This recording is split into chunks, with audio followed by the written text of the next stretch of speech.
Hello, everybody, and welcome to the final Grand Finals, final edition of Friendly Fire. Today, we're going to have two of North America's best Aussies competing to see if they can hurt each other's feelings. This is Tiggleton just blind sending it. Run, Tig! Oh no, Aussie on Aussie violence. Look at that, man. Tiggleton going to go ahead and finish the job. Joining me today from Shoot to Kill, I have the man, the myth, the ping-abusing legend, Luke 12. G'day, Luke. What's up, Par? How you going? I had to say g'day. Did that pass? No. Is it like I'm almost? It's almost like I'm from there. Yeah, right? that's. Did we give you the good day passport? I don't think we did. I really don't think we did. Well, also joining us is Tiggleton from the first place team. How are you doing today, sir? Hey, good morning, Par. How you doing? I'm doing fantastic. All right, you guys know the drill. You know how this thing works. I'm going to throw out some questions. You guys take shots at one another. I'll be here to referee to make sure nobody hits below the belt, or at least too far below the belt. But otherwise, everything's fair game. So first question, Tiggleton. Sonics has been dominating the Grand Finals. Tell us what has been the secret to your success, and how good does it feel to see SDK below you guys on the leaderboard right now? I think that's one of our main drivers and motives to perform better. You know, like, obviously I wasn't on the team last PCS, but it still stings a little bit when, you know, your boys are getting roasted on Twitter. You gotta pay them back. Luke, do you think Sonics will dethrone STK as the champs, or are they just going to choke again? I've got a feeling they're going to choke again. I personally think they're just going to feel the pressure from us slowly coming up. Even though they had a great week last week, we caught up on them. So, you know, we're just going to keep coming closer. Okay, STK finally got over the hump of being runners-up when they won PCS1 with Luke capturing the group stage MVP. Luke, can you tell Tiggleton what it's like to win the honor of being crowned the most valuable player in the game? Look, it feels really good, you know. It's a team effort, but at the end of the day, you know, it's nice to see everyone support you and vote you up. And I don't know, Tig didn't play last time, but he played this group stage and he didn't get it. But you know, that's just how it is, I guess. Tiggleton, I guess your response on this. Do you think that Luke is really deserving of that MVP, or was it all just kind of a case of ping abuse? It's just the group stage. I'm gonna be honest, I'll chime in and say that's fair. I'm gonna be honest. I've been doing a little bit of research, even found an old discarded Tiggleton account on Twitter. And, you know, going back all the way to back in the old OCE days, Luke 12 has kind of had your number, Tig. It seems like his teams are always beating you. So is this the time now that you're finally going to come out ahead of Luke 12? Hell yeah. Finally, it's happening. There's no way we're talking, because, like, I don't know, it's been too long. No, he's been on Greyhound. Everyone was accusating him in OCE. I didn't like that. Like, I dominated OS for probably over a year with the boys on AF. We stayed the same roster pretty much throughout the whole thing. But, you know, come to NA, still did better than Tig so far. But, you know, maybe I'll let him get this one. But that's not the plan, you know? I've been grinding. I've been in the trenches, bro. Like, it's my time now. Tig's coming up. I'm going to say, going back and looking at some of the stat lines for some of those old competitions now. Now, Luke, your team's usually won, but Tig was usually at the top of the stat lines. What's that all about? Look, he's a nutty fragger on a bad team you know, just like killing everyone, killing all the bots around everywhere. And, you know, it's just how it is sometimes. You know, he's a good fragger. He can do it, you know? I mean, yeah. Luke, tell Tig what he or his team can do better. What holes do you guys see that they have in their game? I think that mime character is a pretty weak mental, I'm be honest. But yeah, I don't know. I think they just gotta keep it up, keep the chemistry going up since they're a pretty new team, and then see if they can not choke this one, you know? The same question to you, Tig. Honestly, I think that they've only won one event and they come like second in everything else because they are like clinical chokers. And to be honest, I think that their talk on Twitter is in bad taste, and it's gonna bite them in the ass. Karma's coming. Maybe. Especially on Sybil. Timothy? All right, Tiggleton, can you describe Luke 12's playstyle in one sentence or even one word. It's just abusive. Abusive. They're like, oh, I'm gonna unpeak. I'm gonna unpeak. Right as this guy peeks me, oh, I'm dead. Like, there's just no counterplay, bro. Like, all right, Luke, same question. Yeah, look, so I'll say this about Teague. You know, he can get that squad wipe, but then his team ends up getting wiped. So, you know, that's about it. He's good for the clutch. the good old stat pad. Yep. Stat pad. That's always been the meme. Take the stat pad. Got another question. Is there more of a rivalry between you two guys, being that you're both from the land down under? I mean, I would say yes, just because it's like, there's a lot of people who will brand someone as the best player else. You know, not a lot of other people in NA get that opportunity to be like the best player from their region. But like, you know, it's just the two of us against each other, kind of. Yeah. Like, I kind of see it a little bit like that. We're both competing. Yeah, it's the same here. I think there's a good competition, I guess, rivalry between me and Tig. But I mean, at the end of the day, me and Tig are always at the top of NA. So, you know. All right, last question. We've had a lot of the fire. Now let's get a little bit friendly. Tiggleton, can you give Luke a compliment? What do you think he does well? Shoot people. Shoot people. That's what you got. I'll take it. I can't gas him up too hard. I'm trying to beat him. The same question goes to you, Luke. You know, I think Tig's a good streamer, but when it comes to comp, you know what everyone says. Oh. Stat patter. Sorry, I had to be toxic. Fantastic streamer, fantastic stat patter in Tiggleton. Instantly, sorry, I had to be toxic. Yeah, I can't be too harsh. That's going to do it for this edition of Friendly Fire. Thank you once again to Luke 12 and Tiggleton for joining me. Tiggleton, you got anybody you want to shout out on your way out the door? Yeah, I guess just the Tribizzle and the team. Just for all the support and love. You know, like, feels like we're really in this together. And the fans. There you go. Luke 12, you got anybody? Yeah, I want to shout out to all the boys on the team. Shout out to Gunnar, our coach. Shout out to Taryn as well for supporting us as well. And shout out to all the fans that have supported us, and especially my family who have been supporting me for ages. So, yeah. Aw.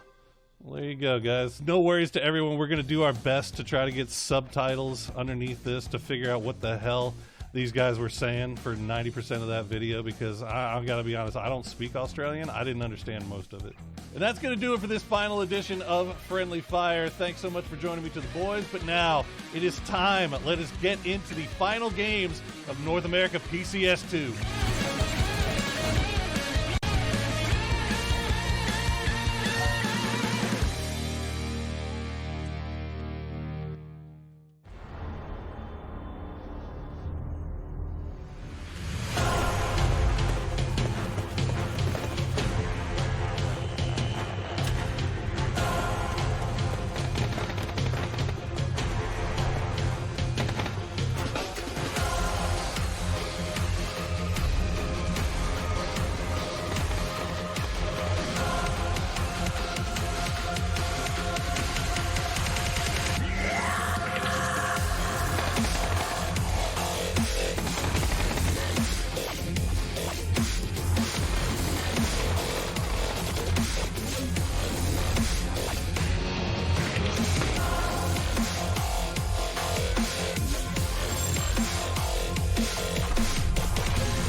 Good morning, good evening, good afternoon. Welcome back wherever you're watching around the world. It's time for some PUBG. It is the final day of PCS2. The top 16 teams from North America showed up here 3 weeks ago to make their name, to write it in the books of history. And so far, it is the Sonics that have proven that they truly came to play. But before we talk about the details, let's take a look at exactly what you need to know about the remainder of the week and how it pertains to PUBG.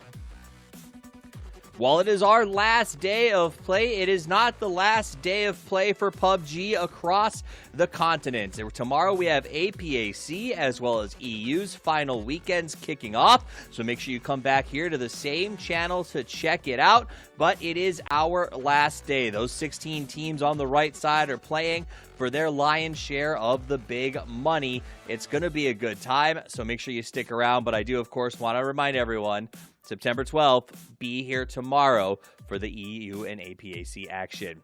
4 games of a wrangle. We've played it out evenly on all the maps. It's been a bit of a unique format for a lot of the players, but this is where it all comes to a close. 4 chances to get those points on a map that we've been playing for 3 years, so there's no excuses for any team in terms of underperforming. The point system, well, it's super. 1 point per kill, 10 points for a win, and numbers going down from there. But what do you need points for? You need points for the big money. $200,000 to be exact. That's the prize pool, plus 12.5% of in-game sales. They'll be equally distributed among the participants. The $200,000, however, does not follow that same rule. So look for teams to really be competing, because every different place means a very large differential in the cash.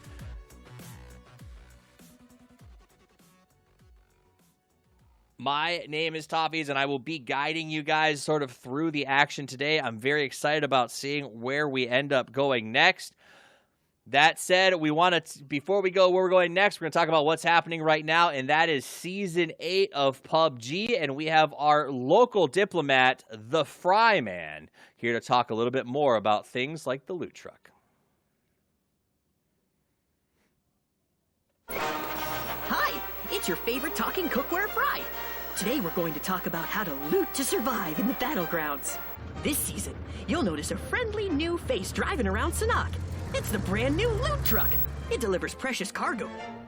There's all sorts of ways to steal those sweet, sweet goods. You can drive behind it and shoot it. You can fly behind it and shoot it. You can throw down some spike strips and shoot it. Or you can let someone else shoot it and then shoot them instead. Isn't grand larceny fun? Well, see you next time, friends. And remember, if you're not surviving, you're not living.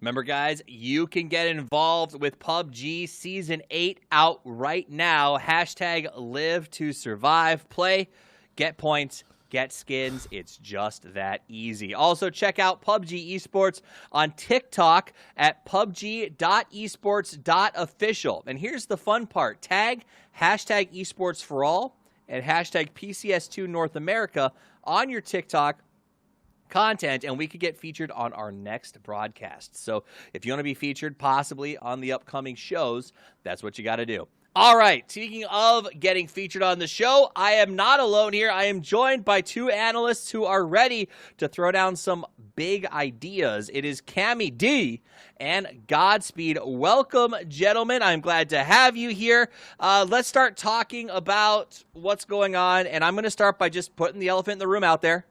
The Sonics. We'll touch on them very quickly. Is there anything that can be done? Can they be broken? Can they be beaten? Can they be stopped? We'll start with you, Cameron. At 67 points. Honestly, let's just get this out of the way at the very start of the show. Unless Oath win all 4 games and Sonics go out with low placements and low kills all 4 games, I do not see a world where that amount of points is overcome. I think the record for number of points in a single day is around 68. But if Oath were to match that, that would also have to be Sonics getting no more than 1 point to even get that tie. So this is, I think, one of the most dominating leads coming into the last leg of a competition that we have seen in the longest time, if not ever. Good. Godspeed? Sonics, I've never heard of them. What do they do? What do they do? I would say Godspeed's the eternal optimist here. So, what else could you do? Is it possible that Oath or STK maybe overtake them? Yeah. Is it probable? Probably not. Sonics, I really doubt they're going to have a travesty of a day and have 4 0-point games, and that's really the thing is, yeah, the 67-point gap is technically attainable, But that also very heavily, as Cameron said, hinges on the fact that, you know, Sonic's don't get a single point today, which is I just don't think is going to happen with him playing. So I mean, it seems to me that Oath is the PUBG equivalent of Lloyd in his fringed cowboy outfit, saying, "So you're saying there's a chance?" They'll play their best, but at the end of the day, it will be interesting to see how they pursue it. All right. That said, what else yesterday? Talk to me about this. STK falls a little bit farther. Oath makes a climb. ATC still in the middle. Things look good. We're going to run a highlight video to remind you guys what happened yesterday as we talk about it. But gentlemen, walk me through what remains of the pack. I mean, anyway. I don't know. There really was sort of a lot of things that happened yesterday, but the only thing that we can really focus on is that it was Sonic's maintaining their lead. It wasn't an amazing day for them, but it was still a really good day. But what makes them stand out from all the other teams is that every day has been a really good day. That was so disgusting, my take. Sorry, I was just watching that, and that was just gross.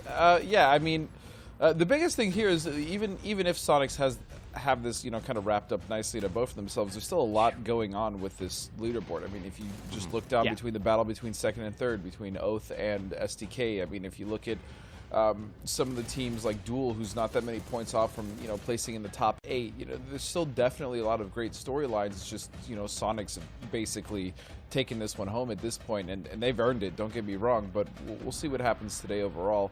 I'm just kind of disappointed with a few teams. I'm sure we'll talk about that a little later. Just coming into this, they had, you know, a lot of expectations, and they just failed to meet them. Absolutely. I can definitely see that. And you know what? We can even talk about that as soon as you want. In a few seconds, we're going to show you guys the overall leaderboard so you can get a feel for just how vast the position of Sonics is, but also maybe we can take a look at some of the closer competitions right now, Cameron and Godspeed, that may be a little more interesting to keep an eye on. Because remember, guys, I'm going to pull this up real quick. I want to tell you about this, is the prize pool. That's something to be aware of. It's a $200,000 prize pool. First is $50K, but second is 30, third is 24, 20, and it goes down by 4s pretty much from there until you get to, say, 9th place-ish. So that does mean that these point differentials for teams that are not in first, like that's $4,000 is a significant amount of money for these teams going into the break between 2 and 3. So let's look at the board. You guys talked about other races that we should keep our eyes on. I mean, just looking at this, like, my biggest disappointments have to be 303, Comets, and Illusion, to be completely honest. You can kind of throw Liberate in there, but they've been trying to, you know, stay consistent as far as they can, because they had a really good first couple of days. But, yeah, I mean, 303, Comets, and Illusion, these are 3 teams that really kind of broke out in the group stages. These are guys that we knew were very hungry to kind of make an impact. And, you know, sadly, just with this Grand Finals, it just hasn't gone their way. Yeah. When we look at the leaderboard right now, this is very different from what we saw in the very beginning of this entire event. And when you look at teams like Veritas and Radiance, especially teams that were a lot of expectations, they got better. They sort of got back a little bit into where we expected them to be, because both those teams, Radiance especially, started off on a really, really bad foot shoot to kill as well. And so it is good at the end of things, all 3 of those squads can get back into a more expected position. It's just, I wonder what this event would have been like if even one of those 3 teams started off as strong as it feels like they're ending. Maybe Sonics could have had another team sort of chase them for this event. But when you're the only team who doesn't have a bad day, this is what ends up happening. So you've mentioned teams that have had good days, bad days. Which team has stood out to you throughout this tournament, Cameron? Stand out? It's got to be Sonics. This is one of the most dominating runs that we've ever seen. I think it's even more dominant than Oath winning the Charity Showdown, and that was a really good run by them. It's so great to see these guys finally hit this position to basically win a trophy. I'm going to say it right now. They're winning this event unless the apocalypse happens. And I mean, I understand that it's 2020, but that might be even a little bit too much of a stretch. Tiggleton, Trimsy, Mime, and H-Win, they've worked so hard for this, and it's great to see them finally achieve it. Well, you know what? I'm going to say underdog, and you brought up that it's 2020, and I'm going to say the underdog here is Oath. They could pull it off. It's 2020. Maybe something crazy happens. Maybe we get 4 power circles, one after another. Godspeed. Maybe all the maybes stack up, and Oath makes a run for it. But again, it would be a massive underdog play, in my opinion, to be able to pass the Sonics or have any hope of doing so at this point. Godspeed, if you had to pick a team that has been surprising to you throughout this tournament, who would you talk about? It's probably not the surprise everyone else is thinking about, but it's 303 for me. Interesting. They surprised me by just not performing to the level that I really thought they would. I mean, especially after having my little interview with Honey Badger and, kind of picking his brain a little bit as far as their preparation and how they feel, especially coming off of how well they played in the group stages. I'm not pleasantly surprised to see, how they've just really struggled this series. And this is a team that we've talked about a lot and that I actually had some pretty high expectations, which is why they're on this list as far as how they were going to perform. And, it's just been really rough for them. I'm not going to, beat them while they're down. I don't know what exactly happened, but it just wasn't good for them, sadly. I would agree that it was to me a shocking performance. Cameron, do you think would you also use a strong adjective to describe their performance in this tournament? Yeah, they were one of the teams that were on my list of teams to watch. I don't know if I would have put them in contention for the entire first place of the competition, but I definitely expected higher than where they are right now. I don't want to harp on them too much though, because there are surprisingly a lot of teams that once we hit PCS2 coming out of group stage seem to struggle. I don't know if it's because we're all adjusting to this sort of marathon of online competitions that we're hosting here. It wasn't too long ago that PCS1 ended. I think we had maybe a month and a half off, but scrims were happening the entire time. I remember talking to Shoot to Kill, who had just won PCS1, and they had 2 days off, maybe 3, before they went back onto the grind. So I wonder if this is part of the growing pains of this new era of competition, new NA competitive circuit compared to 2019. And who knows, maybe a number of teams have taken some lessons away from this in terms of preparation, but also trying to keep themselves from burning out as we go into PCS3, which is going to be like a month. It's not set yet just yet, but assuming a month and a half from now. I'll say, if you've got a number, send it to me. I'm not sure, but I'm excited about it on the way. Let's talk about predictions. I'm going to ask everybody their predictions. Now, mine's going to be a little bit different than I think everyone else's is, because I promised the viewers on day one I would ride my prediction through this entire event. And the saddle is broken, the stirrups are laying on the ground, and the bridle is falling off, but it is Radiance. And I got to be honest, I didn't expect them to be where they are. I thought come the final day, they'd be sort of in a top 3 or 4, and there would still be hope, but who could expect the Sonics? So Radiance, still my pick, because I promised I'd stand by it, but it is a rough place to stand right now. Cameron, your pick. You see, now you're making Godspeed and I look like Debbie Downers, looking like the Not no Godspeed. fun squad. No, I'm fine, dude. You're the one that's going to look like... Because, well, no... Point is, we're our predictions are a little more expected. Sonics 67 points, all it needs to be said. Yeah, all I right. mean, for me it's Sonics, but unlike Cameron, I had the wonderful foresight of predicting them before this event, so I look pretty good right now. Just saying. To be clear to everyone watching, the producers asked us to pick the win every day. Like, who do you think is going to win this tournament? So Cameron making that choice totally makes sense. Godspeed was just fortuitous enough that he picked these guys. Not fortuitous, genius enough. He's just smarter. To be fair, I also respect Toffee's choice, because if you all remember, I'm pretty sure Toffee's and I did the same thing. We both picked Oath in PCS1 to win, coming off of their Charity Showdown win. Obviously, they had no chance of winning on the last day of Grand Finals PCS1, but I stuck to my guns the way Toffee's did, so I can respect that. Respect. I like that. All right, so it was a 67-point gap in PCS1. That's true. Mathematically, That's I'm true. being an idiot, but let's live the dream. That said, we are a little bit time. We're waiting for the players to get into the planes. Actually, no, we're not. They're in the planes. The plane is taking off right now. Let's go to our casters for the fourth to last match of the tournament. That was a terrible way to say it. It's Porosaurus and our 4-leaf clover, the luckiest lady in PUBG.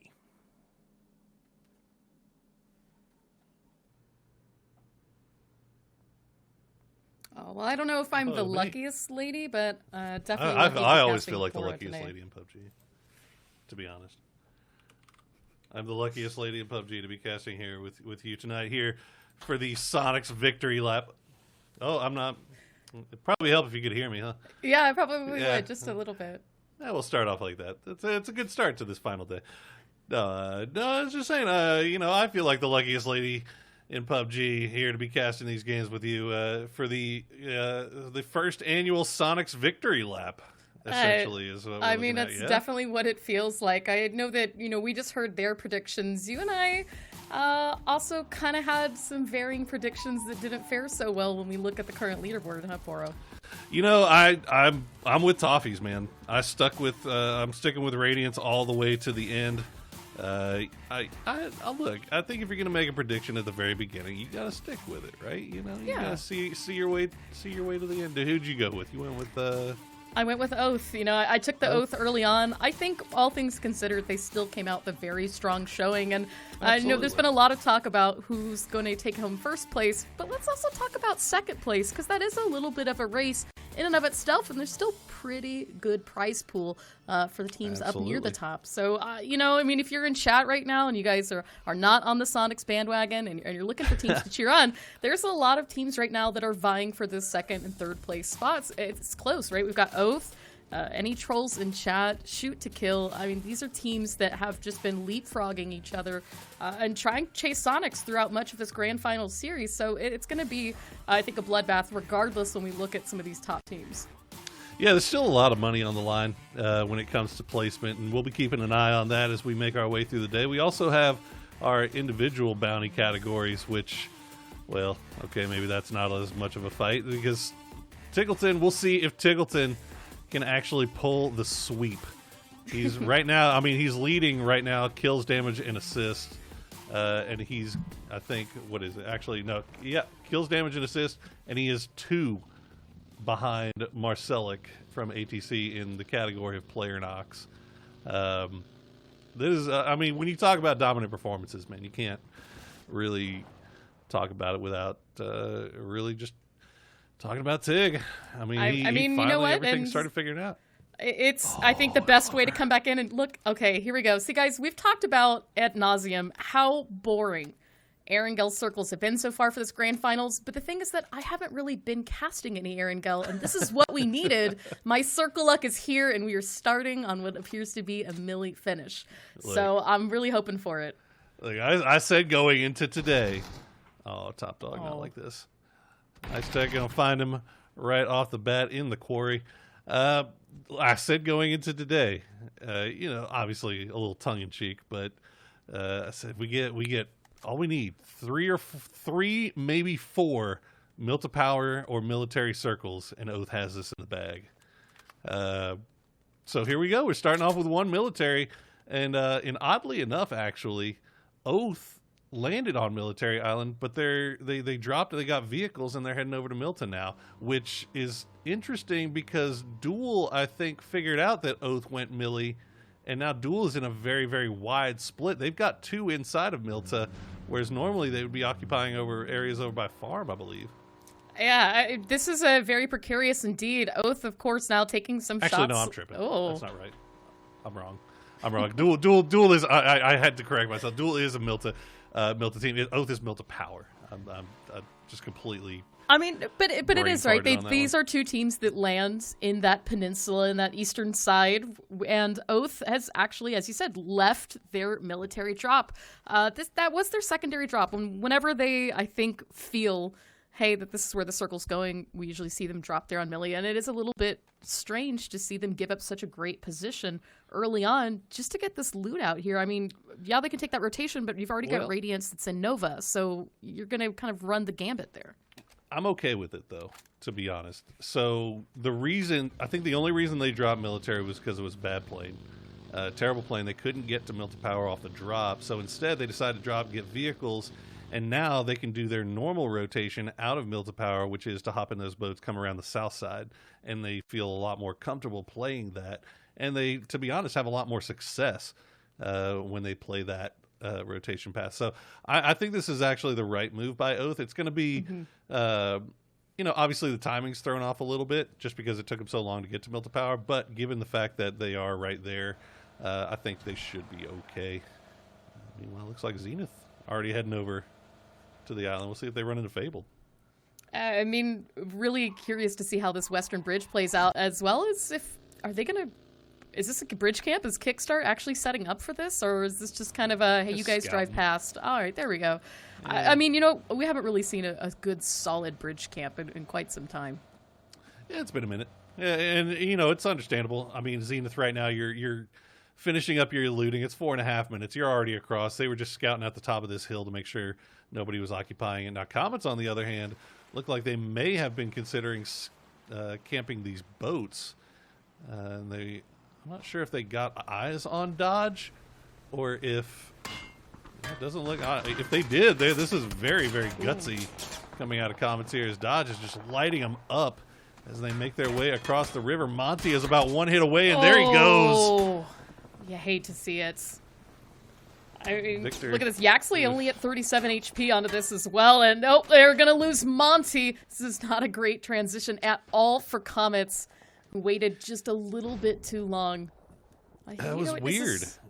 It looked like Comets had the idea, and we've seen Comets do this before, where they get up on that cliffside and they camp that boat and wait for somebody to come along. But it looks like they maybe got a little bit antsy this time, decided that they wanted to go across to the island, get position early.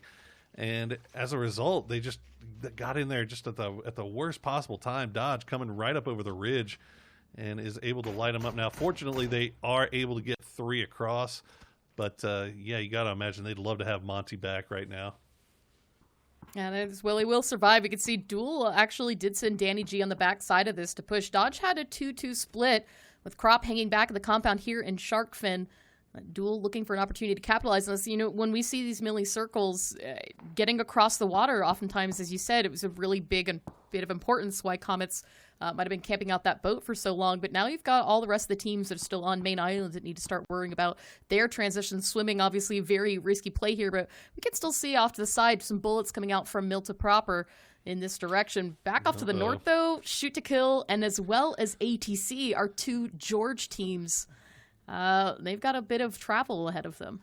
This is something that we haven't seen in quite some time because we haven't seen a circle go down to military in quite some time. But STK, if you remember, we were starting to do this camp on ATC on these southern circles and just hanging around. They say, why not? And, we're going to get into the circle late anyway. Why not set up and try to see if we can get some cheap points out of this? But ATC doing a good job of breaking lines of sight. They're avoiding the shots for right now. And best laid plans by SDK laid to waste. I mean, these are the 2 teams that have been chasing each other constantly in the leaderboard during the grand finals. Right now, Shoot to Kill in 3rd place, ATC in 4th. And so it is going to be, I think, to Shoot to Kill's benefit to try and keep ATC down for as long as they can and hold on to their placements as best they can. So good play by them. Speaking of more good plays, look at this. We've got Sonic starting on the rotation. Liberate giving them a bit of pressure here, trying to keep Fairy Pier up for their own. It looks like Sonics is going to continue onward as they look for another way into the zone. Yep, Sonic's hopping back into the vehicles. Liberate finding a surprisingly empty Fairy Pier. Usually we see a lot of action around there. Around this time of the game on these military circles, but a little bit slower this time around. We'll see if Illusion starts deciding to make their way over from Primorsk. They don't necessarily need to. I'm not sure what Adam is doing heading over in that direction. They should have a boat over there in Prim. Balefrost, meanwhile, is going to find himself a nice little crate as Oath does their transition. Not wrapping around to the south, but going into Novo this time. It's I feel like they've done both of these, and I feel like they maybe have more success when they go a little bit more to the south. But this time it looks like they're just wanting to hang out on this cliff edge, see if they can maybe do a little camping on the beach, the Milta beach, before having to head over, and then they'll just post up in Novo. Which 2 crates sitting in Novo right now, and look at Radiance.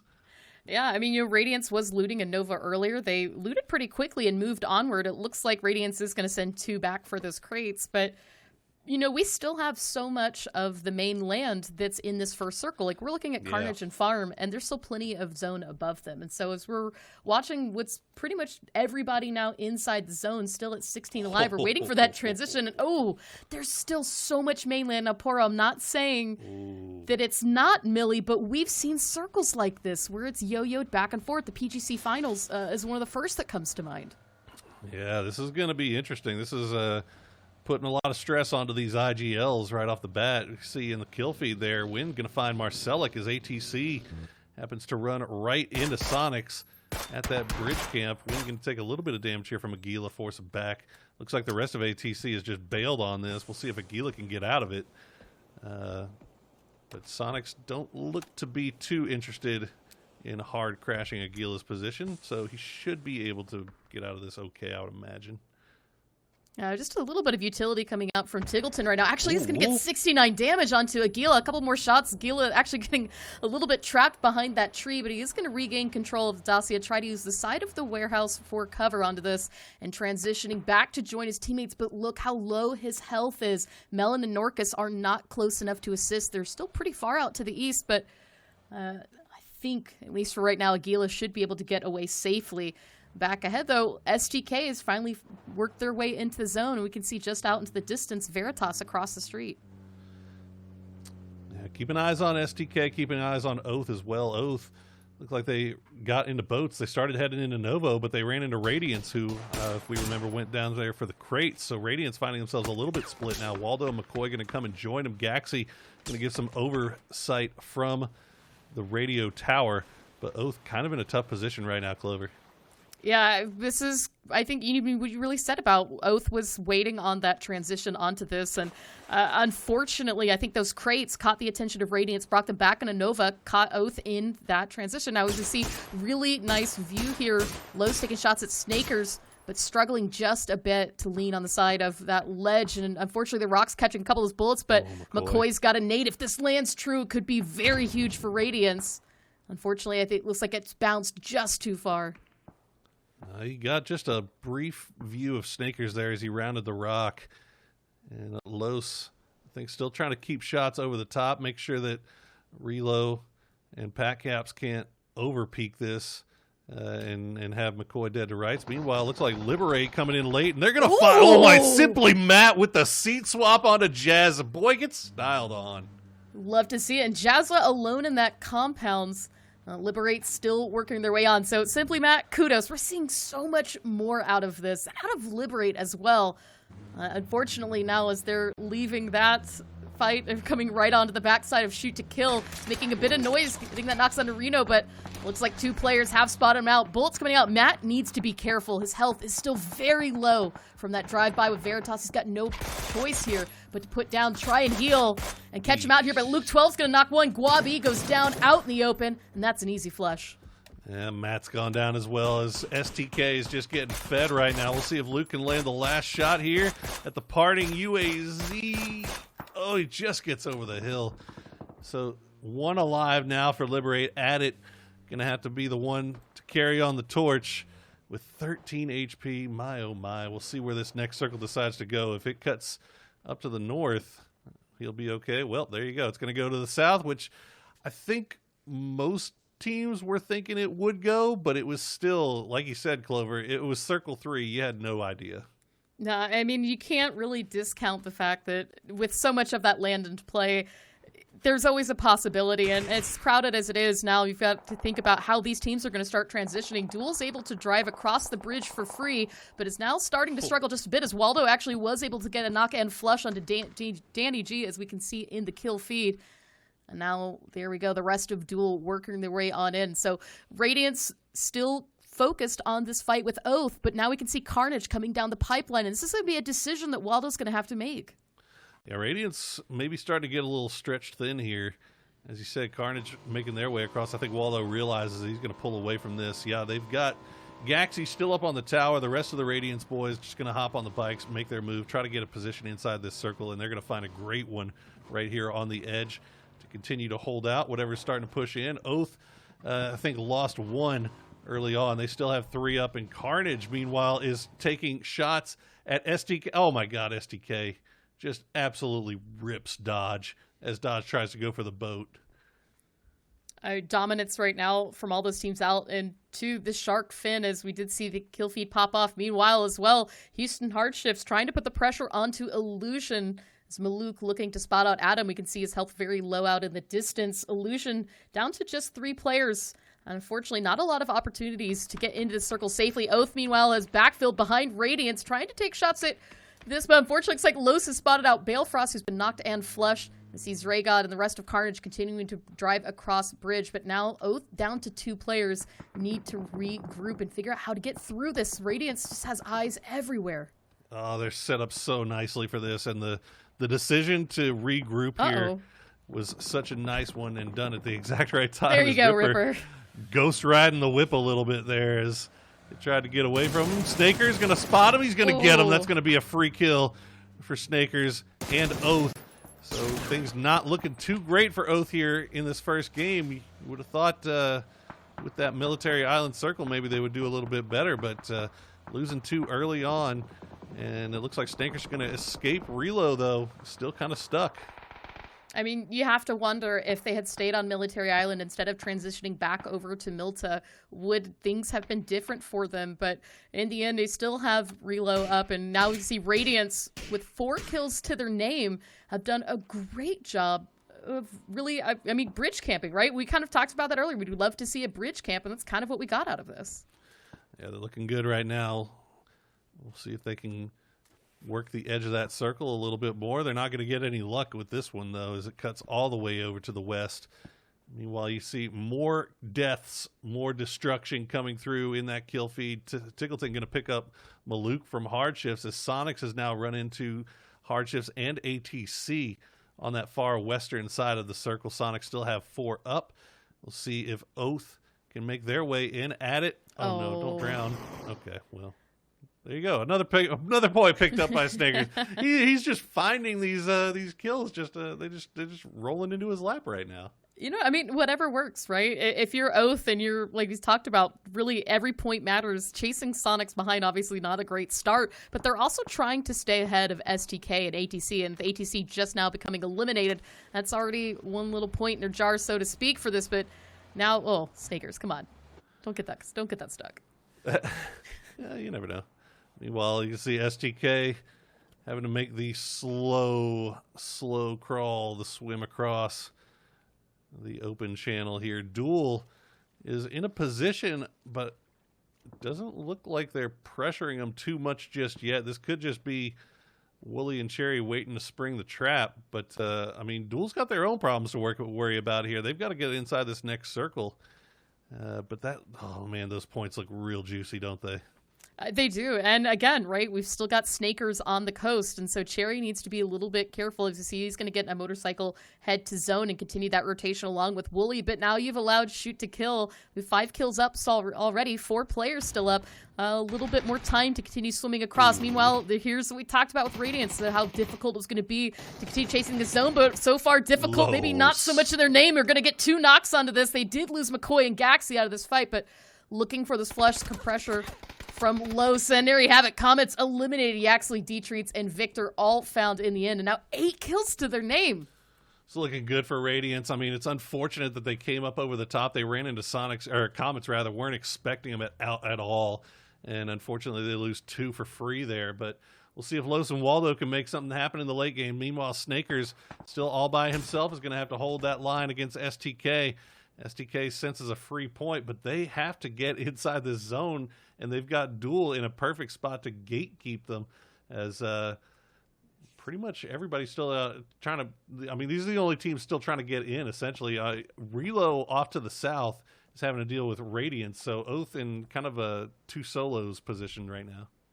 I mean, really precarious for them indeed. But as you said, Cherry. Duel needing to work their way in. Purdy Curdy spots him out.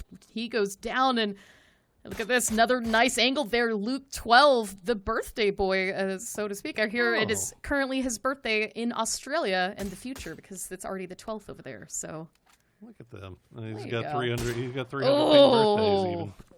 Yikes, nice Wooly. headshot. Unfortunately for Shoot to Kill here. I mean, that's not how you treat the birthday team, the birthday guys here. Luke 12 still in this Alo, coming in for the hard push onto Duel. But this is phase 4. And this blue zone is starting to hurt as we're seeing those first aids start to pop out. Wooly has been spotted, though. Alo looking for it. Gets it down very low. The blue might do the rest here, but Wooly returns the favor as Alo gets knocked down. Purdy Curdy bleeding out. So only Lampalot still up for Duel. Yeah, they might be able to get the res on a Wooly if he can crawl just a little bit further in. New circle pops. Sonics will finally have to move off of their hill because, of course, they're 4 strong and they had great position because it's, NA PCS2 Grand Finals and everything is going Sonic's way. Why not keep that going into the final day? Fabled, meanwhile, is in a position where they could do a little bit of gatekeeping here for Sonics if they're ready for it. Now the question is anybody else going to come and distract Fabled? Or can they focus their full attention on this push that's going to come out from Sonics? I mean, right as you asked that, Lampalot for Duel took a bike and just set himself right on top of the hill beside Fabled, so there's a possibility for a distraction here. But we can see Sonics with 4 kills to their name as well, already pushing up to the edge of zone, trying to spot out Fabled and take this high ground position away from them. Meanwhile, while this was going on, all of those fights out to the north and in the blue zone between Duel, Oath, and STK did come to a close. Unfortunately, a couple of kills. The zone did the rest. And there you have it. Tiggleton spotting out and taking down Greg. Shot smooth like butter. Here comes the push from Sonics. I think they want this hill. They definitely do. Wynn's got a nice little angle coming from the low side on the south, but he needs to be careful because he's going to get spotted out by Free Me Please. Illusion making their way out of the compound, or out of the apartments, rather. Fortunately, D-Rich will do a little bit of work for that as well. 303 coming in from the apartments there in C block right now, trying to make their way out as Sonics continues this push. Tiggleton looks like he's still feeling himself from yesterday. He wants all the awards, all the lead categories. They all belong to Tig.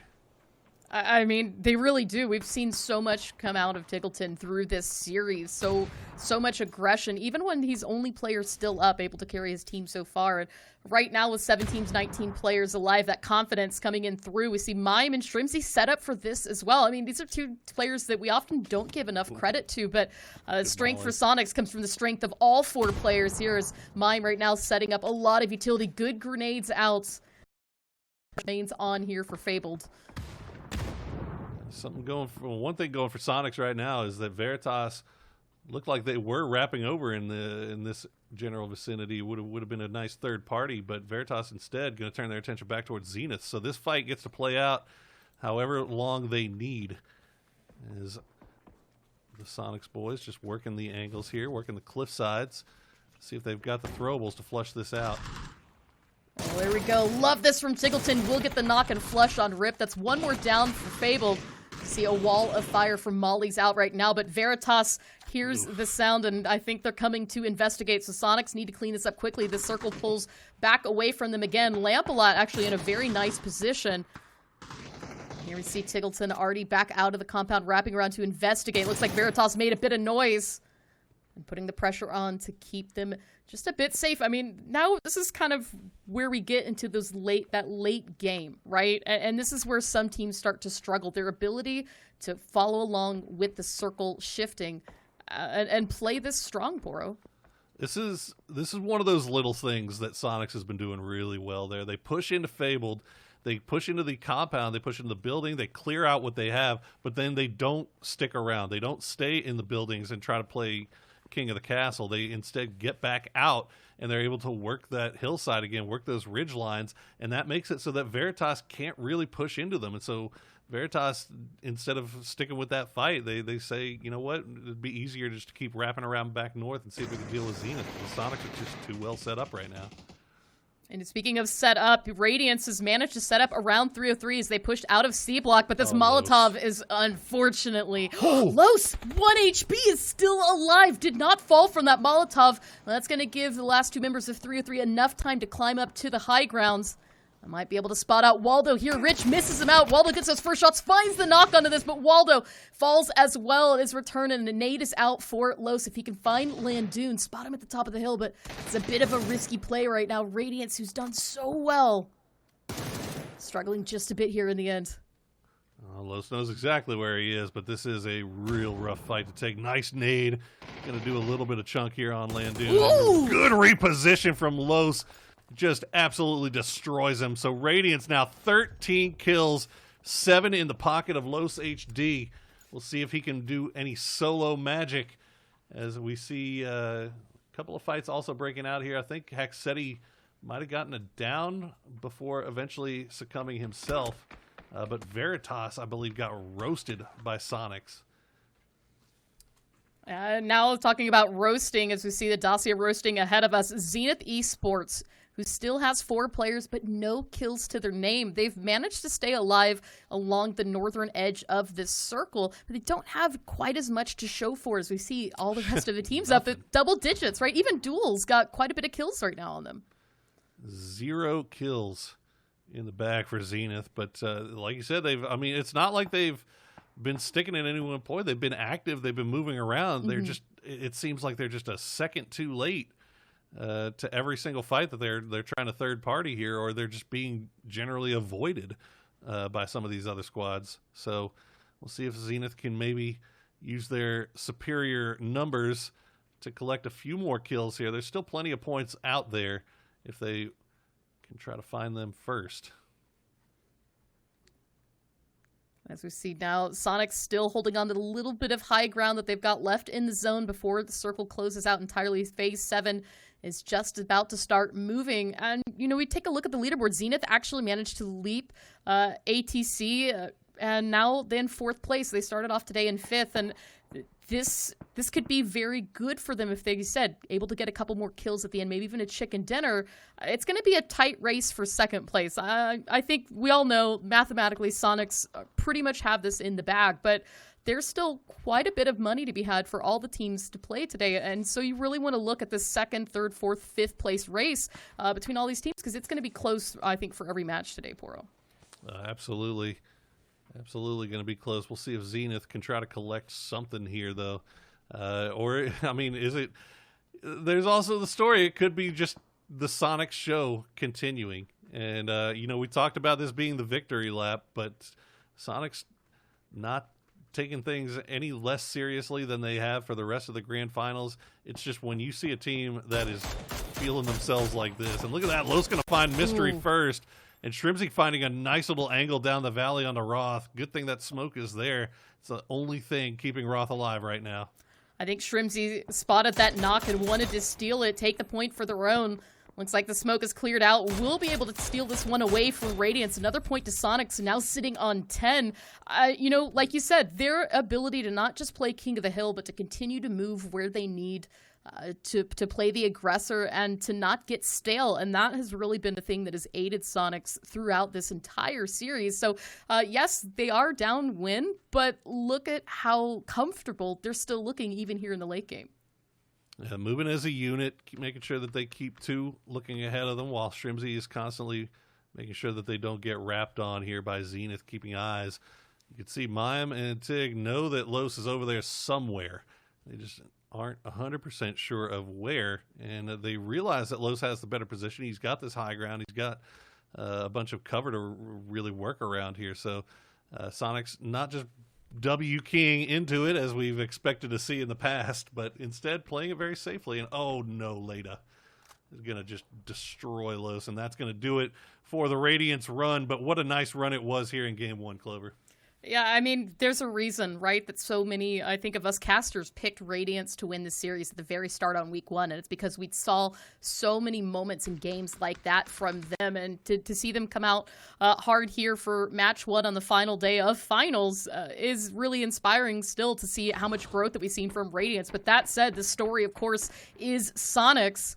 And now with 2 teams alive, Zenith as well, who's managed to climb their way up the leaderboard just a bit. They're right now 20 points behind Shoot to Kill. A chicken dinner would be huge for them in terms of the leaderboard strength. But that said, with 3 players still up and hungry for blood for Sonics, this is going to be a bloodbath, no doubt, between these last 2 teams. Is starting to see the wrap come from Shrimzy. Stops out already. Shrimzy, I think, has gotten that knock there for Kickstart. Gets Roth down very low, but can't quite get the knock onto this. Leda might have an angle of safety. Oh, Tiggleton. Oh, it's over. There you go. Mime in the end. Sonics had angle on this in every direction. And unfortunately, Zenith just couldn't hold it till the end. 13 kills to their name for Sonics. There you go, Poro. How clean do you like your wins? The Sonics Victories Tour is going to start off with another big kill count win for the boys. You know what, though? If you take away the Sonics off your leaderboard, like you said, everything else is very, very close and very interesting. So going to be having to keep eyes on that going forward. But, man, I mean, what do you even say about this team that hadn't already been said right now? They are just dominant. I mean, really, like, their ability to adapt and change. The Sonics that we saw in group stages versus the Sonics that we're seeing here in Grand Finals, I think are two entirely different teams. And it's not to say that group stages was a bad team. I think they were still getting their feet under the ground onto them, right? You brought on Tiggleton, you're adjusting to not having Profi, you're kind of changing up the way that you do things just a little bit, seeing what does and doesn't work with this family unit. And for right now, I mean, whatever they're doing definitely works. I think there were some jokes before about Tiggleton's facial hair and it being magic. You know what? Don't shave it off, Tig. Keep it, because whatever you're doing right now is working. Yeah, keep that dirt squirrel hanging around underneath your nose there. But yeah, no, I mean it's almost night and day, really. And to think that Sonics was actually a very good team, one of the best teams during the group stages, and then this is just such a large leap from where they were that I didn't even think they could leap that high. It's crazy. It's crazy. It's fun to watch, though. Yeah, fun to watch indeed. Well, that said, guys, we're going to toss this basket to the desk to see what they had to say about this match. So don't go away. We'll be back with some more PUBG in a moment. But for now, guys, let us know what you thought.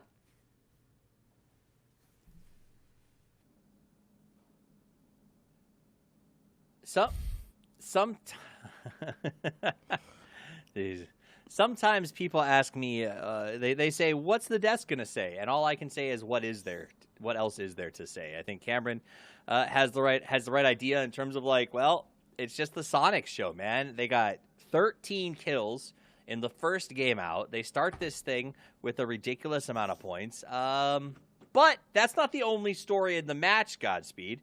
We had another team who was in there to the bitter end that actually needs points desperately to lock up bigger money positions. So that we're going to talk about those guys in just a second.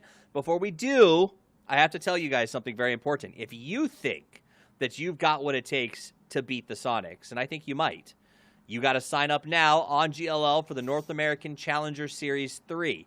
Because if you do well there, you get a chance to make it to the PCS and a chance to show Tig how much better you are than him.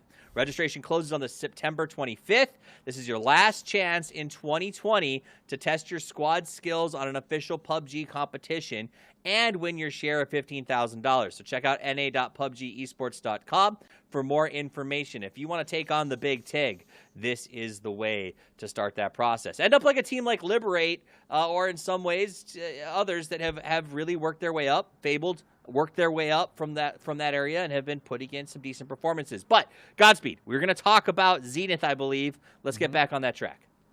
Yeah, I mean, Zenith is a team that, to be honest, have been pretty silent as far as like the way they've been accumulating points. They haven't had like too many flashy games. They haven't really had like these nasty, crazy wins. But they're still in fourth, and I think it's kind of reminiscent. The reason is basically what we saw in the last game is that they do end up surviving at least towards the later half of the game. They pick up some kills here or there, and they find themselves in the top 5. So I mean, obviously that's a team that we have been looking at for a while now as far as their roster strength and what we expect from them performance-wise. I would say this is pretty much in line with that, except that I really do feel like they could have done better, and that's not a knock on them. That's just how much praise I have for that team and that roster. But yeah, they're still doing well. They're still doing okay. So we'll take a look at the highlights, Cameron, as we go back over sort of who came out on top. But to touch on Zenith and sort of keep running down that road a little bit, they came in today with 174 points. Fourth place is 220 starting today. I'm sorry, that was group stages. I read that completely wrong in my notes. Let's go back for just a second. Run it back. Run it back. They came in with 138 points. ATCs, it was at 141. STK at 158. There's a pretty massive money difference between 5th and 3rd place, Cameron. And so these wins are going to actually be not only figuratively, but literally very valuable for them.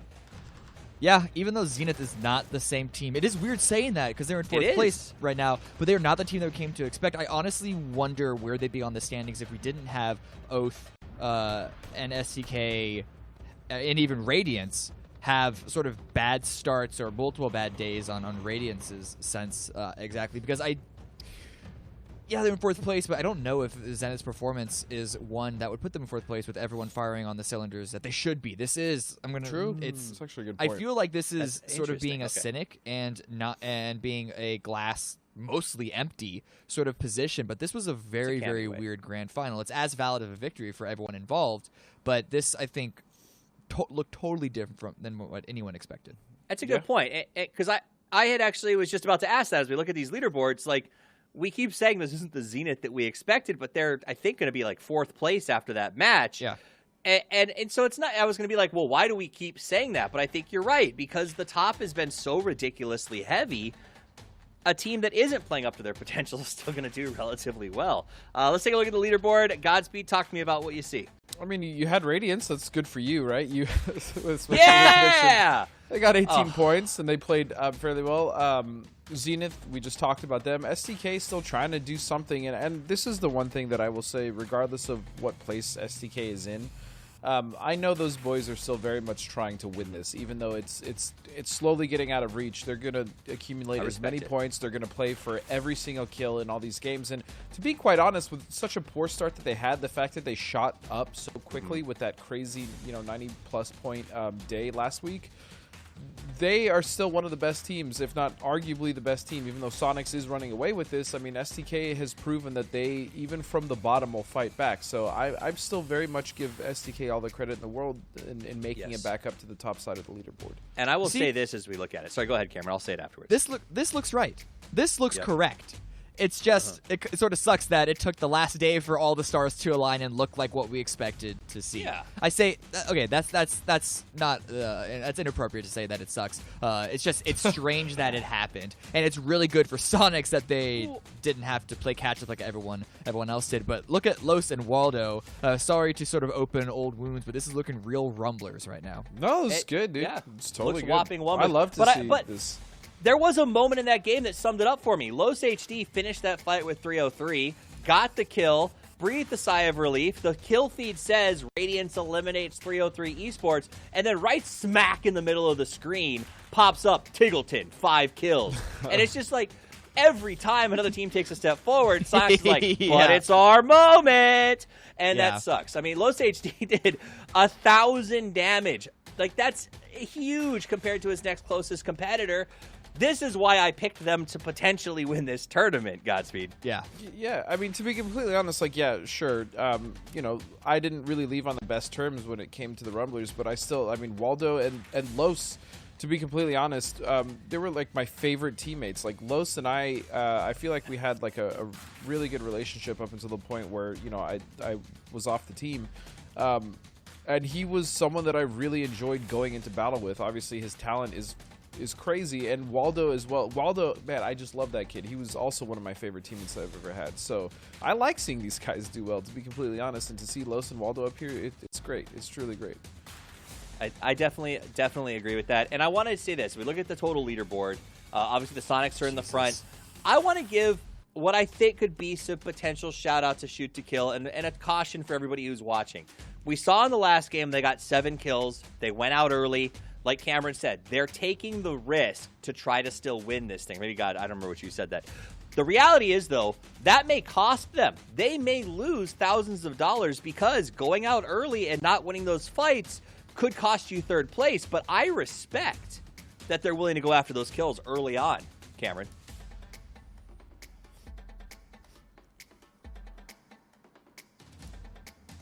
Man, it's military.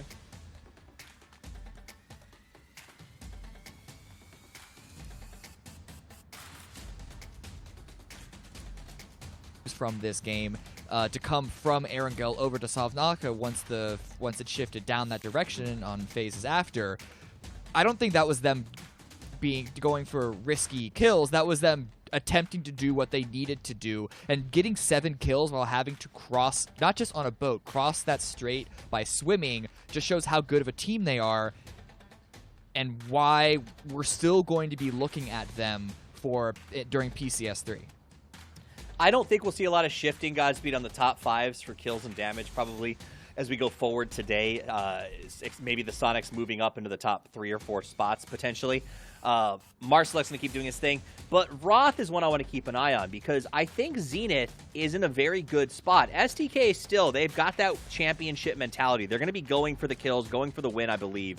Yep. Zenith, I think, is going to be playing smart, stay in the top 3 to 5th position PUBG, and I think the Roth kills are going to keep going up. Yeah, I mean, if Zenith continue to play like this, as you say, it's a threat to STK potentially taking 3rd place from them, which is a decent little chunk of change there if they're able to outplace them. So overall, I mean, Zenith has just been, yeah, I don't know. I really like that roster. Again, they just seem disjointed at times, but they definitely have the possibility of overtaking 3rd. Now, Cameron, damage, again, and this is, we're used to seeing this stuff, so there it is for you guys to look at.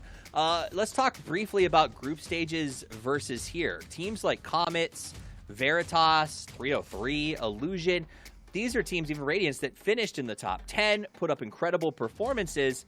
What is going on? What's the difference, just to put it out there, between then and now?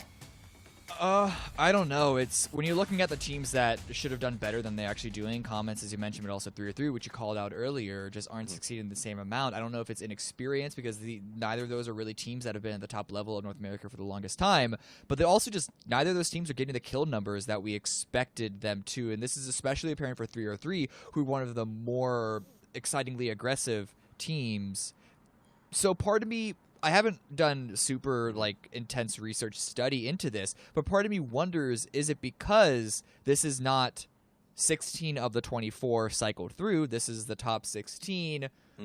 Did both those teams just succeed by farming worse teams that had to compete in the Challengers Cup? Might want to look at this after this is over, whether that's correct or not, but it's something to think about, I suppose. Well, and I was going to bring that up. That's the first logic jump, right? Is were the other 8 teams just that bad? Is that a fair sort of jump to make, Godspeed? Is it possible that the other 8 teams just gave so many points to teams that shouldn't be getting the kills? I mean, look, inevitably in a competition like this, you're going to have weaker teams, and I think it's possible that may have been the case, or they just barely, kind of screeched by just at the bottom. Yeah, I mean, that's kind of the only thing I have to say. There's just weaker teams that are going to be in this competition, and especially the ones that make it through aren't going to be the toppest of tiers, if you will. I feel that. All right, guys, game number 2 is getting ready to kick off, so we'll go now back to a wrangle with our casters, Porosaurus and Clover, with the action.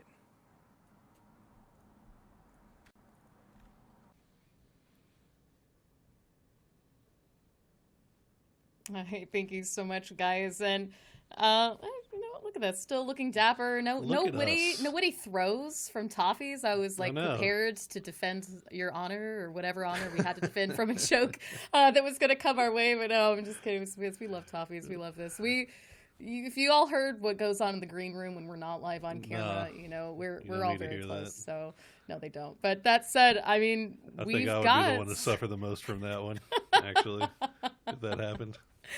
I think that's what makes it for a healthy family. And, the healthy families as well. You've got a lot of these teams that have been playing together for a very long time and a lot of really big tenure. And it's something that's been really exciting to see as we've been going through this grand finals. When we talk about a lot of the talent on all of these rosters, right? Not just the rosters here on the top. We've got really, I think, new players, old players, and that's kind of been something that's been exciting to see. Even when we go from PCS2 to PCS3 Poro, just kind of seeing the growth. And I know, obviously, today there's a lot of talk about Marcelic, but of Tickleton, but Marcelic, is actually someone that I do want to touch on because this is a name that is kind of new to constantly be on all these lists. Yeah. I mean, look, ATC has been doing a hell of a job here with what they've been handed in the finals. Now, that being said, you gotta wonder, man. They got a lot of the same quote unquote circle luck that Sonics did, but no wins. No, not a single win there for ATC. So. There's definitely highlights that you can look at and build upon if you're a team like ATC, but there's also things that you want to go back and maybe go back to the drawing board, rewrite how you want to approach certain types of situations in these games. Which, even if you're Sonics, right? I mean, after probably one of the most clean, crisp performances in a finals that I've personally ever seen. I mean, there's still stuff that you can go back and look at and improve upon. Yeah, and I think it's the ability, right, for a lot of these teams to learn and grow and improve that has been kind of the story. I mean, even ATC, right, this was not a team that we really expected to see up at this caliber. I mean, you heard Godspeed just before we started this game say that there's always going to be weaker teams in any lobby, and we look back previously, before PCS2, ATC was not a team that we really considered a very strong contender by any means. Even when we kind of look at the group stages, I think there was oftentimes a lot of surprise when we'd see ATC up in the late game and even getting chicken dinners. Obviously, of course, they haven't gotten a chicken dinner yet for this grand finals, but their ability to be in the late game through and through. And you know what, Poro, this is it. I have said before, I have gotten 2 milli circles in a day. I think it's just me, guys. You know what? I no longer need to be casting Miramar, guys. I need to be casting Erangel. Honestly, though, like, the whole time I was thinking, I was like, okay, how do we screw the Sonics, right? How do we make the game like super hard for them to where that, you know, maybe one of these other teams can catch up. Okay, Milta circles, Millie circles. You know, this is going to be the things. And then we get a military circle, and they go and win it with 13 kills. So it's like, well, I mean, at this point, I don't think there's really anything we can do to slow them down. So, I mean, I guess we'll see how they handle this one. You know, the thing that kills me about this, too, is that whenever we see an almost identical or repeat circle from a previous game, I think sometimes this can get into teams' heads. You'll see them either play it out exactly the same, or they'll go out of their comfort zone just a little bit to try and switch some things up. And so oftentimes we say that the toxic circles are there to shake things up and show adaptability. And this is where Sonics really strive. I mean, this is where we're going to see them, I think, take advantage of some of those teams, you know, who hesitate or struggle a bit with these melee rotations. So we've got a number of notable differences this time around, right? First of all, the circle itself is a little bit farther south. So it's looking a lot more like Millie right off the jump. Whereas last time, you know, there was a good chunk of that main island that was still in, and a lot of teams didn't elect to go over there to make that crossing right off the bat. Second of all, we got a number of teams that dropped in different places. Shoot to Kill is looting around Ferry Pier right now. Which obviously, I mean, they looted South George in game 1. ATC, meanwhile, they were in North George. They're up in Comiskey. They see SDK. They're already making their way across. They've got Fabled, well, at least one member of Fabled in the compound just off to the side. And they've got Comets right behind it. But then you also have Oath decided to just drop in Milta Power. Radiance goes for their normal drop in Yasnaya, so they didn't drop on the island this time around. And Duel now, rather, is going to be taking their previous spot towards that intersection. So it's, you know, while it looks a lot the same, there's going to be a number of notable differences this time around as we see this play out. Yeah, and I think, too, I mean, one of the early conversations, obviously, for that first match was what happened with Oath, right? They landed Millie, rotated out of Millie, and then kind of came back in, and it was on their second attempt coming into Millie that they were taken out by Radiance. This time, Nova is empty, right? You do have Duel kind of right here at the crossroads with Cherry up top on the mountain, but they're not really going to be, I think, a threat to Oath right off the bat. And so that, at the very least, should allow Oath to get 4 strong on the island, which is something that they struggled to do last match.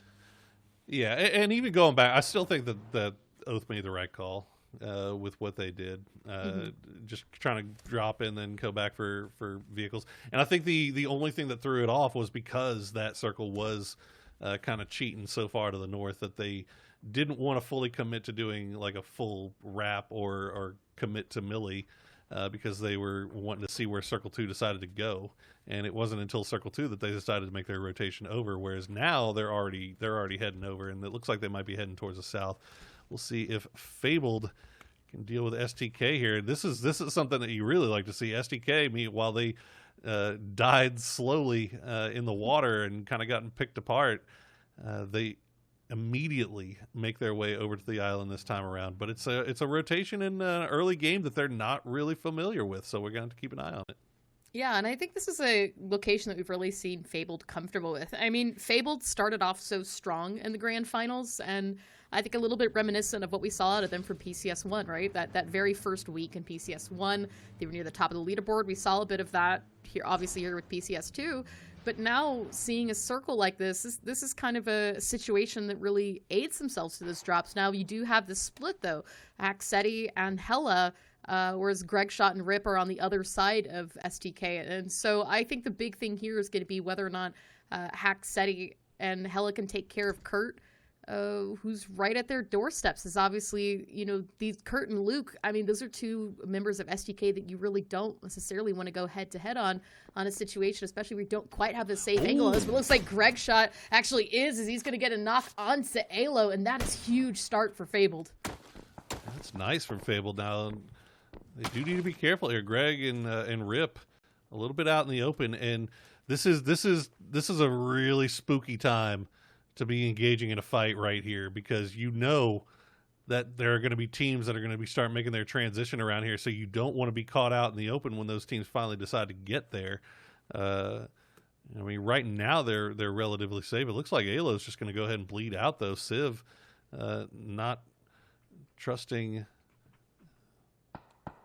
to be able to go over there and try to get that res. I'm not sure if they're just not sitting on smokes or they just kind of lost track of where people were, but that's a quick and easy out there for SDK, and they are, like you said, very much surrounded. I think if, Greg Shot, and I really think if anybody in Fabled can just get one more member down in SDK, we might see them flip on the aggression that we really haven't seen from them in week 2 or even yesterday as much. That we kind of saw them fall back into old habits, play a little bit passive, farm the edge, and unfortunately get themselves in situations that they didn't quite come out on top. But we know that they are capable of really good things, especially as, Haxetti and Rip have joined Fabled for the season. That said, now here comes the push from Greg. He's looking to clear out the house, trying to spot Sybil. He's not going to be upstairs, but this also does give him another angle onto Kurt and Luke. See if he can find it. As Rip continuing to clear out the compound, try and spot out. You see Civ's got a very nice hiding place. That's really good stuff from Civ, able to get out of there, but we'll see how long he can keep it going. Keeping an eye on the mini map, or the overall map, really. There's nobody really making their way over here just yet. Sonics has just arrived at the north side of the western bridge, and it looks like they've scouted it out. They might be starting to make their way over. Meanwhile, Hardships, you can see in vehicle as well. They're taking that fleeting fire from Illusion, who is once again eating a little bit of blue damage after looting up at Primorsk.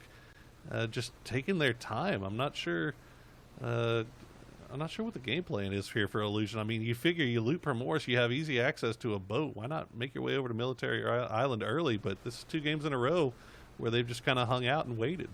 Yeah, I mean, we see, offhand, this fight kind of been going on, I think, for a little bit between Houston and Illusion. Maluk ultimately stealing that boat away from them. And, that is an interesting circle shift, Poro, as they've still got plenty of water into play, but very, very different from last game indeed. As we're going to go out to the west, but you know what? I mean, just about everybody inside that zone already. So you've got 5-6 teams, that aren't in the circle currently, and I think those are going to be the teams that are going to struggle just a bit on those rotations right now, as we see Zenith reposition themselves to set in as centralized location as they can with this current zone. Yeah, I like the send from Zenith. This is actually, I know exactly where they're going. They're going to those corner compounds, and they're actually going to find them unoccupied. I'm pretty sure that's where they're going to stop. We see them play those positions rather often with the 2-2 split. Meanwhile, Radiance, while they took their time getting over here, having to do their drop this time in Yasnaya, they end up catching Veritas off guard. You can see Jazza pinned down on the rocks, the rest of the squad pinned down on the beach. This is not where Veritas wants to be. The smokes are going to come out, but I'm not sure where you even run at this point if you're Veritas. No vehicles to be found, obviously, after swimming over.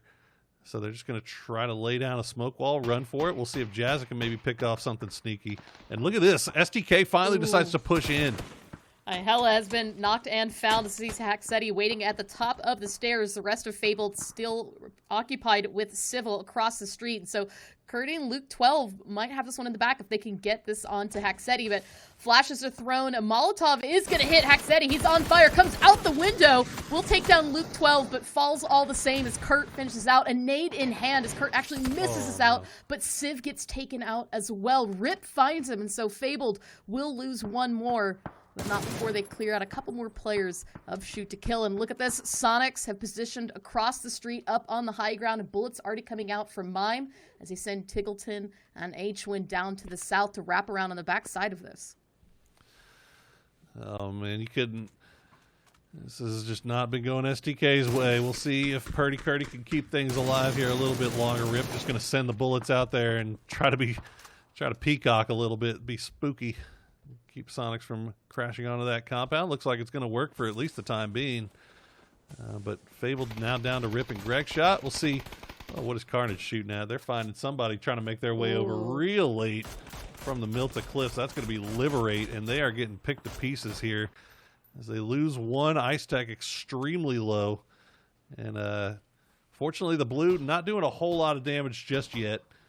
But they are definitely going to need to get up and get in fighting stance here quickly because Crawfresh is just going to hard push this.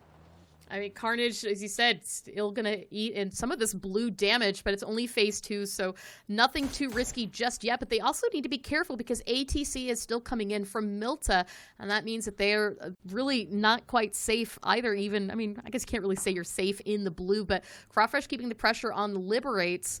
And, I mean, really, the entire eastern side of this zone is free, so it should be easy rotation for them to get into the circle. The question, of course, comes down is where is ATC going to put down? Is Carnage going to rotate back on the side of them? And, you know, there we go. Circle shifting once more, pulling away from the water, staying a bit centralized in that location that Zenith scouted out and put down in. I mean, that's why you saw them go for those compounds. This is where these circles sometimes tend to go. That is definitely true, but the problem for Zenith is one that they ran into last game. Is those compounds are great. They are awesome for making it to the late game with 4 up, but it's really hard to get kills from there. So we'll see if they can try to pick off a few points here and there whenever they can. ATC, meanwhile, making it out of the blue. They're coming in on the very far eastern edge of the circle towards the bunkers in military base. They're going to have to keep an eye out for Duel, though. Duel playing those airplanes, and they've got one south, Wooly off to the south just barely, playing the kind of the new area to the south of military base, that little collection of missiles and boxes and train. I don't know, what are we calling that little collection of crap over there that Wooly's in? I mean, I've always just kind of called it, I guess it's sale? like a great, you know, like plane yard, maybe. Okay. I think everybody's got a different name for it. Yard sale. I honestly have not heard any, like, since it's gotten introduced into the game. I'm talking about the specifically the spot where Wooly is right now. That's south of the fence line, south of the road, where it's just like a whole bunch of crates and stuff. You know? Now it's time to name it yard sale. Let's do it. What do you guys think? I'm calling it yard sale. Yeah, let's go. I like it. It looks like a yard sale. Speaking of yard sale, Free Me Please right now up for grabs as Houston Hardships taking shots on Illusion once again coming in late on the edge of zone. It's not been a great day for them so far, but looks like continuing to pressure onto Hardships. They're just able to squeak on into the zone. But, I mean, looking at the circle and what's available to themselves, there's not really a lot of places for Illusion to go and avoid conflict. And so they're really going to have to, I think, make a decision here onto Hardships that's take this position, take a chance on this. If you rotate south, you're going to rotate into Oath. If you rotate north, you're going to rotate into Shoot to Kill. And there you go. Loeb's actually going to find a knock onto Adam. This is going to be a really hard push for Illusion, as you said. I mean, Hardships has that great position. Obviously, you can see Adam getting knocked already. The wrap to the south, as you said, into Oath, but it's also not into really any better position. I mean, they're right on the edge. We'll have to see what they decide to do as we check in with Radiance, making their way via Hillside. They've got 4 up. They've got 1 kill already. They found Veritas again. And they are going to finish off that squad. It took them a little bit of time, but they eventually got there. You know, we used to think, I think, Radiance, right, as a Miramar team. Like when we looked at, I think, their performance in the group stages, they still did fantastic on Erangel, but Miramar is really where we saw them shine. Obviously, in the finals, I feel like it's kind of been the opposite, right? Erangel is where they've been the most comfortable, and these melee circles have been doing wonders for them so far. Yeah, nice little shift here, cutting down to the south. Ooh. 303 looking pretty good. Duel looks like they're going to try to go and reposition over there by Garage Sale, but look who's already decided to crash it. It's Carnage. We'll see if Duel can pull off of that. Looks like Woolly's going to pull off of it. Apparently he didn't send that message over to Lamp, because Lamp has suddenly found himself in a solo 1v4 situation. But look at him, he's going to make some work, though. Lamp getting the knock on his Raygon, and it looks like Wooly has come to party, but unfortunately Wooly gets knocked down. Another knock falls. Lamp falls out here. Ripper accidentally takes himself out in the process as that nade is out, and Carnage now struggling to recover just a bit. Meanwhile, Shoot to Kill is eliminated, and Radiance now sitting on 4 kills as they're going to transition off the high ground and continue into the zone. And I mean, just... Absolutely. I think Wooly had it right the first time. I think you just leave Lamp there. Unfortunately, there's not really anything you could do. But Wooly is not one to leave a teammate behind, and unfortunately, he does go down with the ship. But Duel keeping Danny G and Cherry up over in those plane path area. ATC, meanwhile, they're going to go ahead and take a spot on the wall in the plane graveyard a little bit further down. Dodge looks like they've spotted out Radiance. All this going on outside of the circle. So this is going to be a lot of smokes and a lot of small cover to fight around here for both of these squads. And I think it's also why we're seeing so many teams that are really stacked up to the north, right?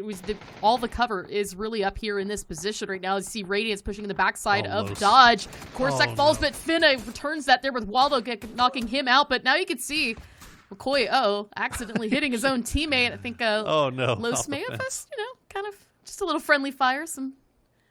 Los had a great position there. That was a great flank from McCoy and Los, and obviously McCoy getting a little bit bit rambunctious there, and they might actually get the res onto Waldo here as Radiance just cleaning up.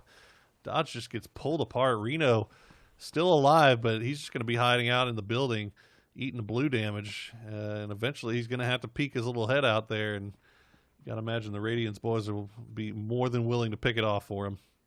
I mean, Veritas is already out of this game as well as Shoot to Kill. Radiance sitting on 7 kills. There's a possibility that they could take a bit of a leap after this match if they can continue this strength. Right now, sitting in 7th place with 127 points. Veritas is out with 132. So 5 more points is all Radiance needs. 4 points now, looks like Los is actually going to get 1 more on the bull. And there you go, Dodge eliminated by them. And this is kind of the story, right? Obviously, Sonic's very lengthy lead in first, but it's those 2nd, 3rd, 4th place positions right now that a lot of these teams are playing for, and these decks are still pretty stacked. I mean, there's really a possibility that any of these teams could take 2nd place tonight. Yes, Sonic's getting a little bit of luck here that this little area outside of the compound that Zenith is occupying is open. Usually you see teams taking that spot pretty early, but this time around, not going to be the case. They get the res, and now they are 4 strong, and Zenith is going to have to leave this compound at some point. And look at Sonics. They are just completely surrounding it from every single angle, waiting for them to peek their heads. Now, they do have to worry about the potential of a snake in Lobes just off to the north there. And an Oath should also have a line of sight onto this duel as well. So they are going to have to play around these smokes very carefully. Yeah, now here comes the push from Sonics. As you see damage coming out, Leda getting a little bit low. Mollies are out. There's so much fire on the ground, and as Mine manages to get the high ground, he's going to get a knock here onto Roth, but Tiggleton gets flushed and knocked. Unfortunately, there you go, another knock out, and Sonics down to just win in Shrimsy. This is the time for Lobes to push, and as you said, Oath still might have an angle on this to the south, so Hardshifts actually are taking a move onto this win. Spotting out Kickstart for a moment, unfortunately moved away too soon, and Sonics go out early. Zenith cleans it up this time. Zenith, that was very, very spooky there for a second, but Zenith looking real nice, losing only 1. I thought it was over, man. Mime had that rooftop position, and it looked just beautiful, but ends up getting ripped to shreds, and that's going to be it for Sonics. A late game without Sonics. Haven't seen that in a while, chat. We'll check in with ATC as they are making their way in from this northeastern side. They've got eyes on Comets, though. Great position here from ATC. Yeah, really loving this high ground. I mean, this is kind of the last little bits, right, of the military compound holding into this zone down south below the roads. I mean, there's a little bit of hills and trees, as we're kind of seeing here in Oath's position, but not much else. And even in these positions, it's not fully safe as bullets are coming back out. Snaker's needing to pause to heal. And you can see on the minimap, Zenith not that far ahead of him, and they're going to be in a similar position. This is all very open ground. The circle has been doing some favors for one team in particular, and I can't wait to see if they can actually pull something off with it. But 303 has had complete control over the south side of all of this, as we see Oath trying to push up into Zenith, but they get roasted immediately. Roth will find the flush onto Snakers after Mystery gets the down. Relo and Balefrost will come up over the top. They'll see if they can spot anything, but it is just...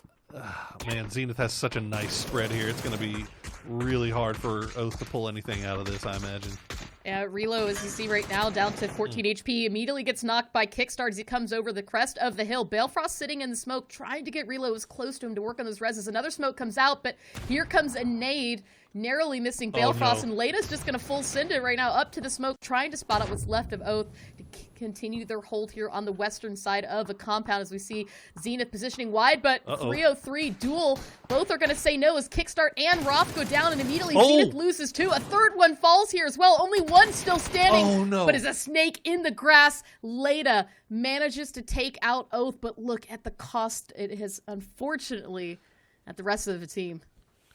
Oh, that sucks for Zenith. That was looking so nice there for a second, and it was really well played by Balefrost there to get as much as he did at the end there. I thought he almost had the 1v1, but he got a little bit confused at what he was looking at. Meanwhile, ATC trying to make it in with Comets on their back. They've got Duel taking shots at him as well. This is a rough push here for Norcus and Marcelic as Melon gets flushed out by Carnage. Carnage still holding on to that, what did we call it? Garage sale position. They still got two up and looking pretty nice. Looking pretty nice right now. But I really like 303's chances. This could be, I mean, we saw 303 finally get a high finish last night. Maybe this could be setting up for a nice win for him. I mean, we often talk about the compound curse, right? Having a compound in the zone, not really needing to be moved, finding yourself in a comfortable position, but the curse that comes with not being able to do much with it. That said, as the circle does pull away from 303 compound, that's going to give him, I think, the confidence to send it ahead as Honey Badger and Voxic continue to move on. With that fight with Zenith earlier, Honey Badger and then kind of, sent it as well, and they were able to pick off a bit onto Zenith, I think, getting that knock onto Kickstart. That said, Leda is still up, and he's finally spotted Lobes, who's been chilling along the edge of zone here with him, as Lobes is going to take the car, drive off, but Leda is not going to make that easy for him, as Lobes gets down very low. Not really many places safely to send it. He's going to try here. Oh, all right, well, there you go. We got a fantastically, phenomenally safe place somehow, some way. Marcelic is bleeding out here. Norcus waiting for Monty to peek his cutesy little anime head out from those planes. Take the shots. Take the kill. There you go, Norcus. Well done there as ATC keeps alive here. He does have Cherry just on the other side of the wall, a little bit farther down, but 303 is now on the move. They're moving in pairs, trying to see if they can figure out where everybody is. It's a lot of solos left here, Clover. Yeah, 6 teams alive, 4 of which are solos. You've got 2 for Carnage, and now 4 up for 303. Now, Honey Badger, 3 kills so far. This has been a fantastic addition to the 303 roster. Now, as we see 6 kills through the game, I'm with you, Poro. There's got to be no way, I would hope, that they mess this up. This is a perfect scenario for them here, as Honey Badger's going to spat out later. That's 4 kills now for him. And now a couple less solos to worry about, as we see that circle is going to transition away from 303, but there's not really anybody except for Lobes in that circle. So that's going to be easy transition to see Landoon send it. Yeah, Lobes just hanging out right now. We'll see what else Honey Badger can find to pick up. Honey Badger had a fantastic performance during the group stage, the MVP candidate after the group stages were done over with. But just nothing really clicking for 303 in these grand finals. Now they had some pretty rough circle luck, and any number of fill in the blank excuses but basically nothing has gone 303's way. They you hope to eventually get some amount of luck, but it was just hard to come by here for 303, and they've had to fight for everything they've had. And finally, things turning around a little bit here today. Yeah, I think sometimes, when we think about the teams that have struggled a lot in the mid-game, 303 is oftentimes one of those that we really see. They're caught out in those rotations up on the edge of the zone, and it's been something that has not really gone their way that much. In fact, I think that even with as well as they were doing in the group stages of points, they had done so without getting any chicken dinners, and so a lot of that came from being either up in the late game or taking out quite a little bit of kills early on. So that said, it's great to see them 4 up, but Carnage right now with only 1 up. Ripper is just about done bleeding out. Continuing to tear into Cherry here for duels. Cherry's got nowhere to go. Still not in the zone just yet. It looks like Honey Badger spotting Maj, so he does need to be a bit careful, and unfortunately there goes Carnage. And there you go. Just pick the pieces. By good positioning here from 303. This is about as textbook as you can get. Get everybody spread out, multiple lines of sight. And once they figured out where everybody was, that was pretty much going to be it. As we'll see if Cherry can do a little bit of damage. Ooh, nice opening shot there on the Badger. He's going to take one right to the face. Lobes should be relatively safe here for quite some time, unless Cherry just runs right up on top of him. I don't see Lobes peeking this unless he gets an idea of where Cherry is.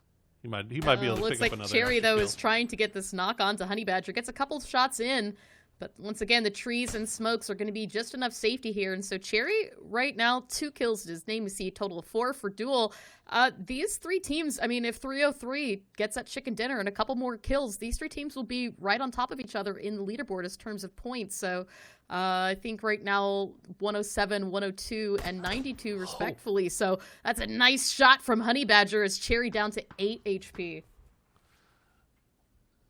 You go, Cherry going to stay alive for the time being. Look at Lobes. He is just hard holding that angle. Just waiting for him to peek his head out. Where can you go? There's not really a lot of opportunities for him here except to try to, I think, really get a shot onto Cherry, but it looks like all of 303's got sight on him. There's really nowhere to go if you're Cherry. It's like those gopher machines. He's just popping his head up and trying to hit him with the hammer. Is D-Rich trying to see if he can land something? Yeah, whack-a-mole. There it is. That's what I was thinking of. Oh, Lobes, don't shake your head now. Oh, there goes going to be Cherry. the one to get it. Well, look at this. Lobes 10 gets kills flashed now. for his effort. I mean, now at this point, if you're 303, you're seeing there's 5 alive, there's 4 of you up. You just got to full send it here. And a nade actually is going to come out from Landoon, and 303 sitting on 99 points now, switching that up just a bit, is going to take the chicken dinner here in the end tonight. It's good to see something finally from 303, Poro. Hey, when you're looking at that, they came into this game in 15th place, which was good for $2 grand and 1% of the total prize pool. They just hopped up to, I think, 11th or 10th, which is $6 grand and 3%. So that's a pretty big financial come up off of one win, wouldn't you say? Yeah, and I mean, I think that's really the motivation, right?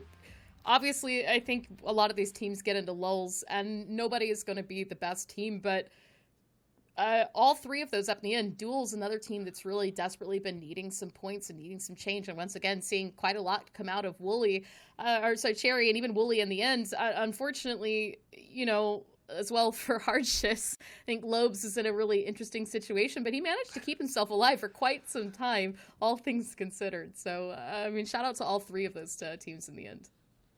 No, did a fantastic job, and once again, Sonics go out a little bit early, not without a couple of kills, but STK having a rough game, Oath having a rough game, so I think it might be set in stone by this point. I don't know. Let's ask the analyst desk, guys. What do you think?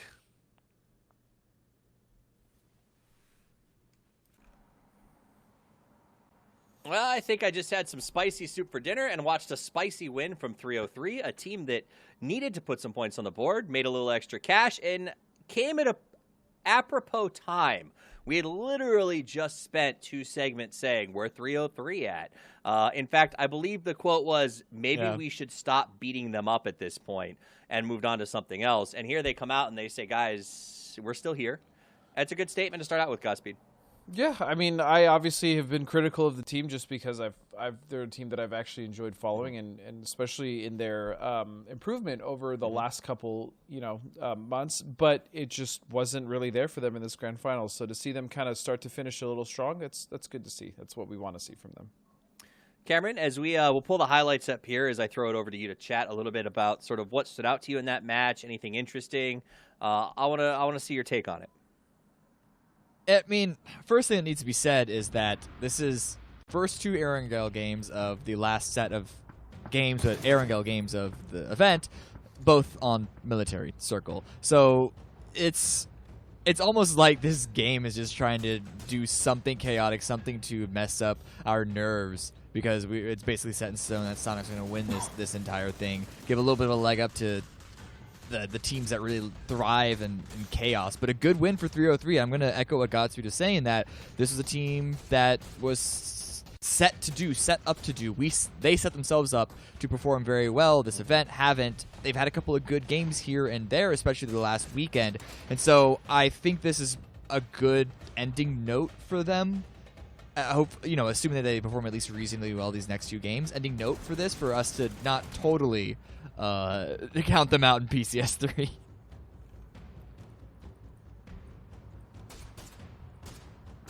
Godspeed, any insights on that match? I mean, I think this match was kind of, again, it's another melee base that was kind of all over the place. But for me, the hallmark of a really strong team, or a team that has a good mental state, is just, even when the chips are down and they're not necessarily, winning, or there maybe even no hope of winning, they still try to come out strong and play their best game, even in the end when it may not mean as much. And I think that's kind of what I'd like to see from 303. That may be very well what we just saw from 303 in that last game. And I think that's why I admire also like SDK as well. I mean, they died early again, but I feel like they're taking early fights because they're trying to do whatever they can to accumulate as many points as possible and just see if they can do the impossible. And if they fall flat trying to do that, hey, I still have more respect for them at least trying to take the fights that most teams wouldn't, So that's kind of my 2 cents on that. A champion's mentality versus sort of an earner's mentality 100%. in that context. Let's pull up the leaderboard for the match here in just a minute, because there is something that I noticed about that match that I want to point out here. And it's the teams at the top of the leaderboard comparatively to what we've been seeing throughout this entire series, to be completely honest. It was a big shakeup, and I wonder if that's because some of the top teams are trying to keep pace, go for those kills early, but it's 303, Zenith, ATC, then you got Carnage, Duel, Radiance, the Hard Shifts, Fabled, teams that have been sort of waffling, like Carnage. We haven't seen them in the top 5 very much. So that game had a little more of a unique leaderboard for me, Cameron.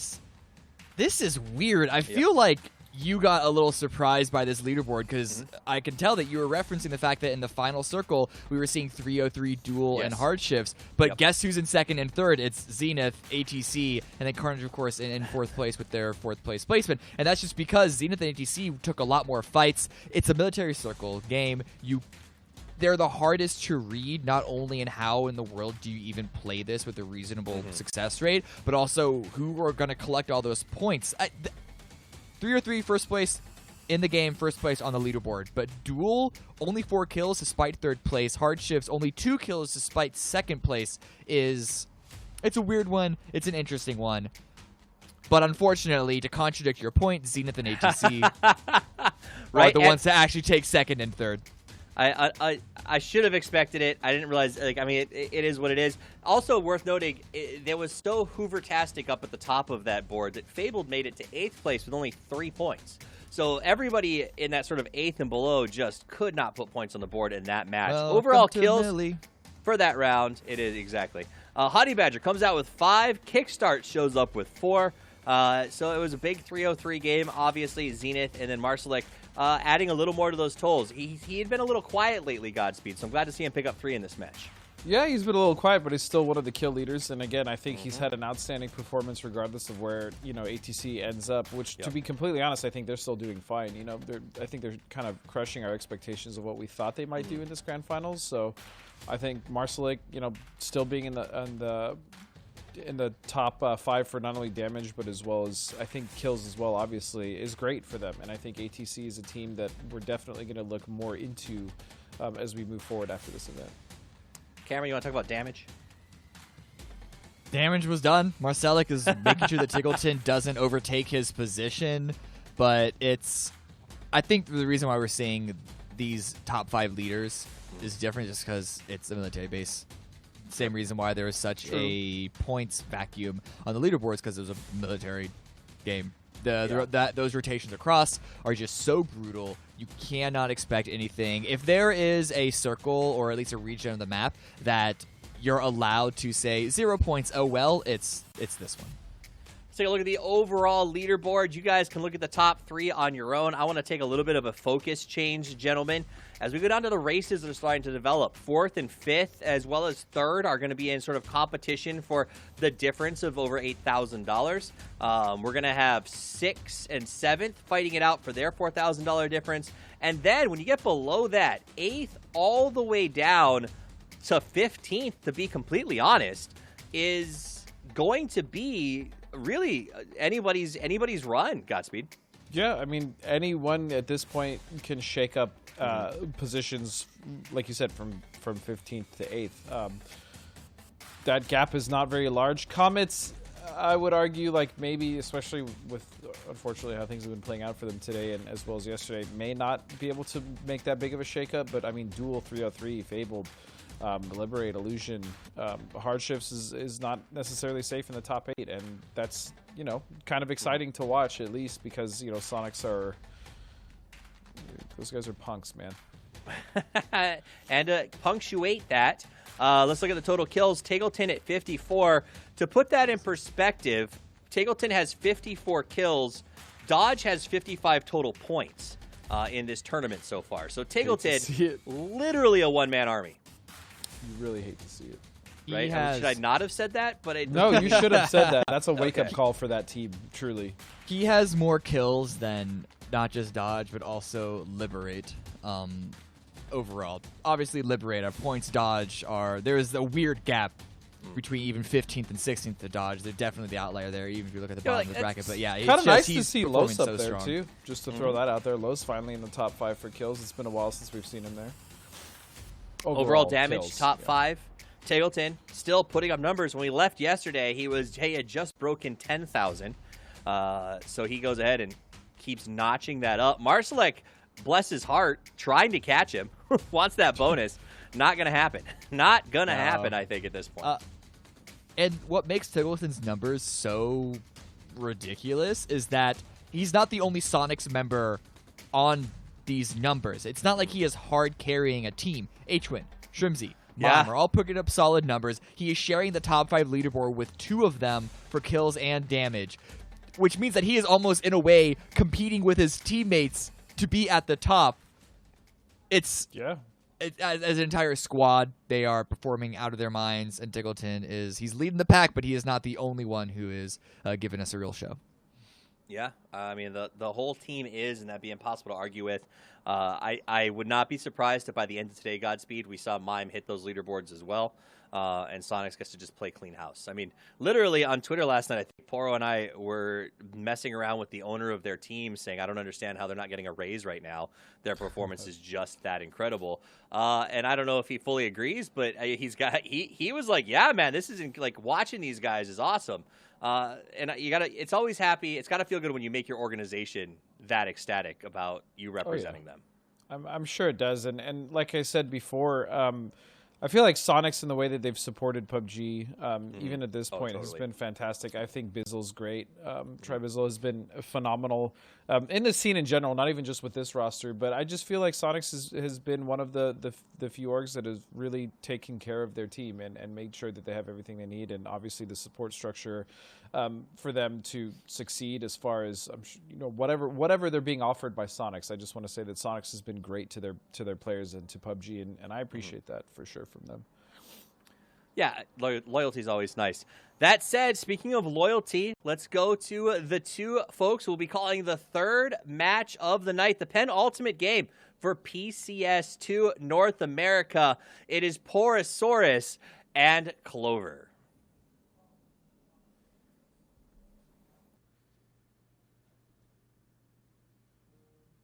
There you go. You heard it, the penultimate, and that means, Poro, we've got 2 matches left. to decide who's gonna. I mean, I guess it's don't say decide. Who's it gonna take home the be? victory. You know what?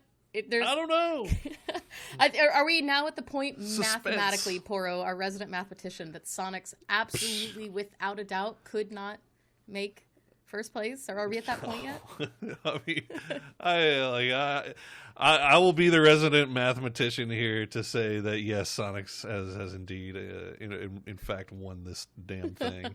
But that being said, I'm still excited to see where everybody else falls on the leaderboard in terms of the prize pool and all that stuff goes. And I gotta say, Marcelic climbed back into the lead for total player knocks last game. So Tiggleton, step it up, all right? You're slipping. You're slipping now. I mean, yeah, so it was a good day for ATC, good game for ATC, and Marcelic unfortunately falling out there in the mid-game, as we saw Norcus was the last one still standing for ATC when they tried to leave Millie compounds. But, I mean, 2 matches to go. Marcelic tried to chase it out. I know he's about 10 kills behind Tiggleton as well. That. But you know what? I no. The way that things are going, the way that Tiggleton has been playing, I just don't see it. This has really been a phenomenal showing for him, having him come back into esports after that little short retirement that he had. This is, I mean, what better way to do it, right? Yeah, quote unquote. We'll call it a retirement. We'll say that's what it was. But you know, I still remember going back a few months and watching Tig streams and just hearing him talk about how much he missed the competitive game and how much you know he enjoyed NPL and being there and just the hype around all the, not just the LAN itself, but just the competitive aspects of the game. And you know, I was really excited for him whenever he was able to get back into the roster. You know, obviously always will miss Profi. I mean, Profi, one of the first great players that we saw coming out of NA, and you know, but you know, it was time for him. He wanted to move on to new things, and congratulations to him. He got engaged actually recently. Love to see that. But we're talking about Profi, obviously, not Tiggleton. Nobody is ready for that much man yet. I don't know. I think Chat's ready for that much man. That is true. Tig is married to Chat, or at least it's been a common law marriage. At least a lengthy engagement, maybe. I don't know. We'll see. We'll also see if we get another. Do you think we'll get another military game? I've been holding my breath because part of me is anticipating it. This was a bit of a kind of a southern diagonal plane, right? There was so much water in the plane. Yes! 3 milli-circles on the last day of Grand Finals. I'm never going to be allowed to cast Erangel again. Let's go! Oh my God. Let's do it! Are you serious right now? I could just sense all the DMs that are coming my way in the next few minutes when the This, I mean, honestly, this is payback though. This is payback for every single 100% land 100% playable Miramar circle that we've gotten in the finals. Every single, you know, boring middle of the world Erangel circle that we've gotten. This is a meme. I can't believe this. I honestly cannot believe 3 military circles in a row. I'm just waiting to see if the 4th and final circle goes to either Stalber or Everest, because it's the only other very toxic circle I can think of right now. Maybe Milta. Do you remember that time we had by phase 3, the entire circle was on Milta Power? Like, the entire circle. And that was really, I'd like to see something like that as well. I mean, okay, boring circles are great. Boring circles obviously are best for the players and their best way to showcase the amount of talent that each and all these teams are capable of. It's what they scrim for, right? The basic circles. But from our point of view, from what we want to see, we like these circles because it makes them really think on their feet. And I mean, obviously, you know, you can be a team that does drop Millie like 303 and it worked really well for them this last match, but the first game it didn't, and it doesn't always work well for the teams that do start on Millie, because right off the bat they're going to have to start playing defensively, and they're going to miss out on some information that you might not get if you were to scout your way into the center of the circle from the outside. And so that's kind of the pros and cons to Millie. But that said, it's also what gives us some of the best PUBG. Yeah. I hate the argument. The boring circles are the best ones for the players, blah blah blah. Like, I don't care who's the best at practice. Okay, I don't care who has the best script written for the boring circle. Like, that doesn't tell me that you're a good team or a good player. Like, the difference between a good team and a good player is the ones that can take these kind of wheels off situations and make the best of them, right? And try to pull something workable out of what would otherwise be an unworkable situation. That is a good battle royale player to me. Otherwise, I mean, we're just, why not just go to the training grounds and we'll judge all the tournaments based off of who can hit the most headshots in a neutral environment. Like, that's boring. Who cares? Yeah, and of course, as you say, we're seeing very quick rotations. Illusion not waiting any time this time to get into a boat, but shoot to kill already on the mainland, waiting for him, doing quite a bit of damage. Top Dog's going to get spotted out by Civ. And Free Me Please now working his way in. Kurt trying to get a couple shots onto this. Alo's got another angle out further east, but it looks like for the most part, Illusion will get... There's a handful of players on the island, so it's not a good place to be, though. Yeah, I mean, it's definitely not ideal. As there goes Icy Flex. Alo should be able to spot out Free Me if he doesn't get spotted first by Uncivil. And I think it is just Adam clinging desperately to life. And look who got spotted. Illusion, like, what do you do, man? You take forever hanging out in Primorsk, and you end up, coming in late and getting in a bad position. You take the initiative and try to make the early transition, and of course, all of a sudden, of all the effing teams in the world, it's STK right there on the edge of military circle for some reason. But you know what? Props to STK though, reading the plane and kind of doing the military drop. That's kind of an adjustment that we really haven't seen come out from them too often. I can't remember the last time I've seen STK just hard dropping Millie. No, you're right, because I think whenever, obviously when circles go away from the drops, teams have a secondary drop position, but a lot of teams have a military drop position, right? The circle looks like it's going to be Millie where they're most comfortable playing, and typically we do see Shoot to Kill go to that ferry area across the water. Water transitions have been a little bit difficult so far, and so I think they read the play and said, guys, it's obviously going to go Millie. Let's just take that chance, go on the mainland so we're not caught in that water. And it worked well for them this time, unfortunately, to Illusion, who really hasn't been able to get away from that area at all today. I mean, really, STK is just getting every circle here. It's embarrassing, really, that they haven't been. I'm trolling. Okay. Sonics, though, have left Pachinki already. They are doing their normal thing where they...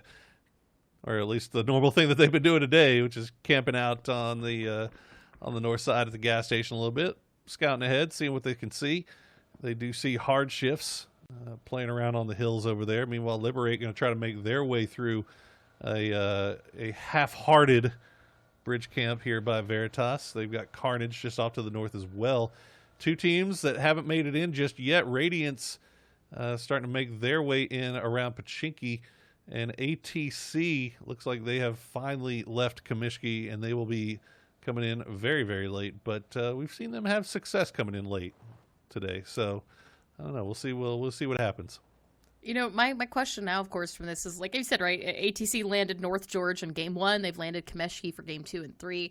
It's obviously a big rotation for them. Taking a bit of blue damage, isn't so terrible if you're coming in stacked and ready to fight.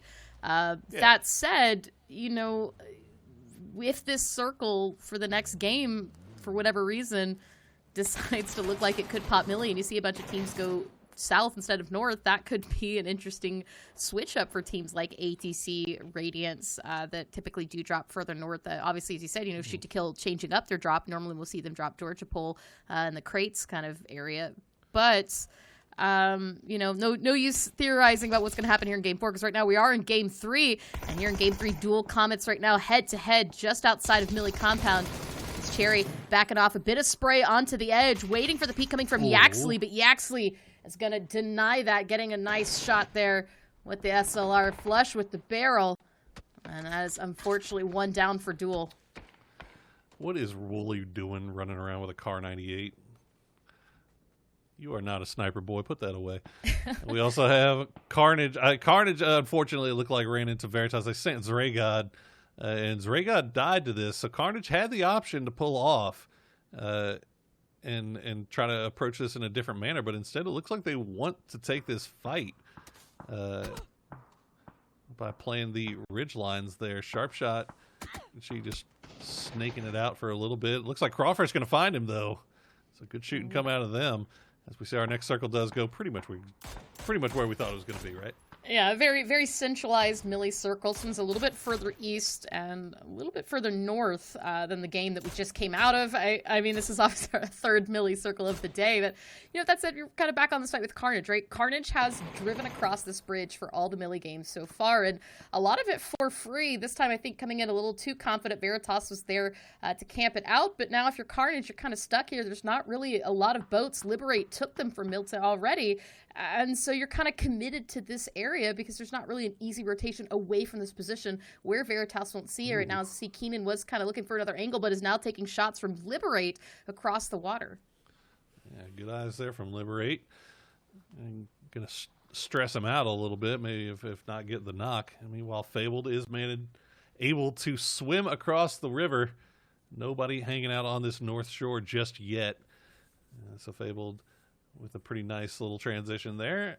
Going back to that Veritas and Carnage fight, Carnage needs to figure out what they want to do here pretty quick because they also have ATC that's starting to make their way down there. So this could turn into a three-way fight here very shortly. Tickleton, meanwhile, gets eyes on Gaxi. Sonics have just been hanging out at this bridge spot location, waiting for somebody to show their heads. And I'm not sure if Radiance knows what's going on just yet. You can see they're stopping, they're scouting, they're doing what they need to do. They're taking the time, but it's just a question of, can they see them?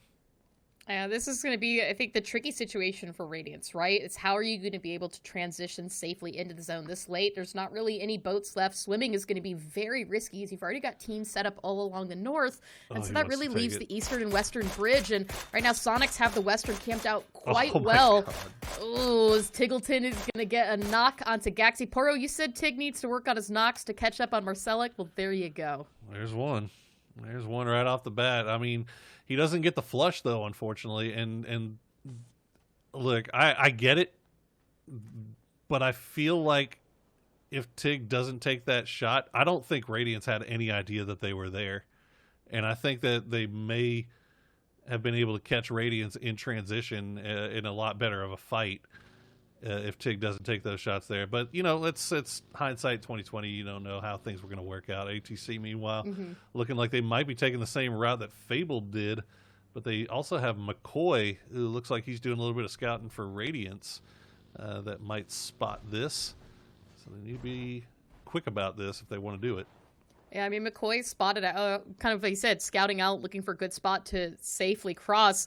Did come up onto the edge by the yellows, and I think decided, no, we'll send it a little bit better. This is the best spot for swimming, right, Poro? This is the shortest distance from the mainland to the Millie Island, and that's why right now we're seeing ATC come in the backside of this. Radiance might have waited a little bit too long. They were sitting on that res, trying to get themselves back up after Gaxi got knocked by Tiggleton, but now with all the noise that's kind of coming this way, you see Marcelic looking out ahead, and unfortunately it looks like McCoy has been spotted. It's been hit by, I think, perhaps Aguila. Yeah, I think so that now was Aguila. ATC can't really freely swim across this either. Melon's already in the water, but the rest of ATC needs to be mindful that Radiance could now take shots at them as they transition. But as the circle goes further south, there's not really a lot of options. They're just going to have to take a chance and swim this. Yeah, and it looks like Radiance is going to go pull off of this because, they got to obviously think about how they're going to get into this next circle, right? So Sonic's finally coming across. They're going to run right into Hardships. It's a 1-1 trade so far as Tig does the seat swap yet again. He's just styling on people right now as he has also spotted out Maluk. Maluk has at least a UAC and a tree to hide behind, and Lobes will find the angle. Good shooting coming out of him. It's all down to Win now. And when can he get spotted? Oh, Maluk's got him dead to rights. Houston hard shifts. There you go. Had a wonderful angle onto this. Sonics unfortunately getting caught out. I mean, you know what? Look, you did get the flush on a J-Sync. Maluk and Chuba are knocked. Lobes right now working on one res and might have the time if Radiance doesn't rotate quickly to get both up, stay 3-man strong. But Houston would quietly set up for that. And you know, give credit where credit is due. That's really worked in their favor. That said, now Liberate trying to take shots yet again onto Carnage during this transition as we see Veritas has lost one in it. And whoa, Waldo, here we go. Radiance starting to make it across, but they're turning very short, hopefully hearing all of the commotion that was going on with Hardships and Sonics earlier.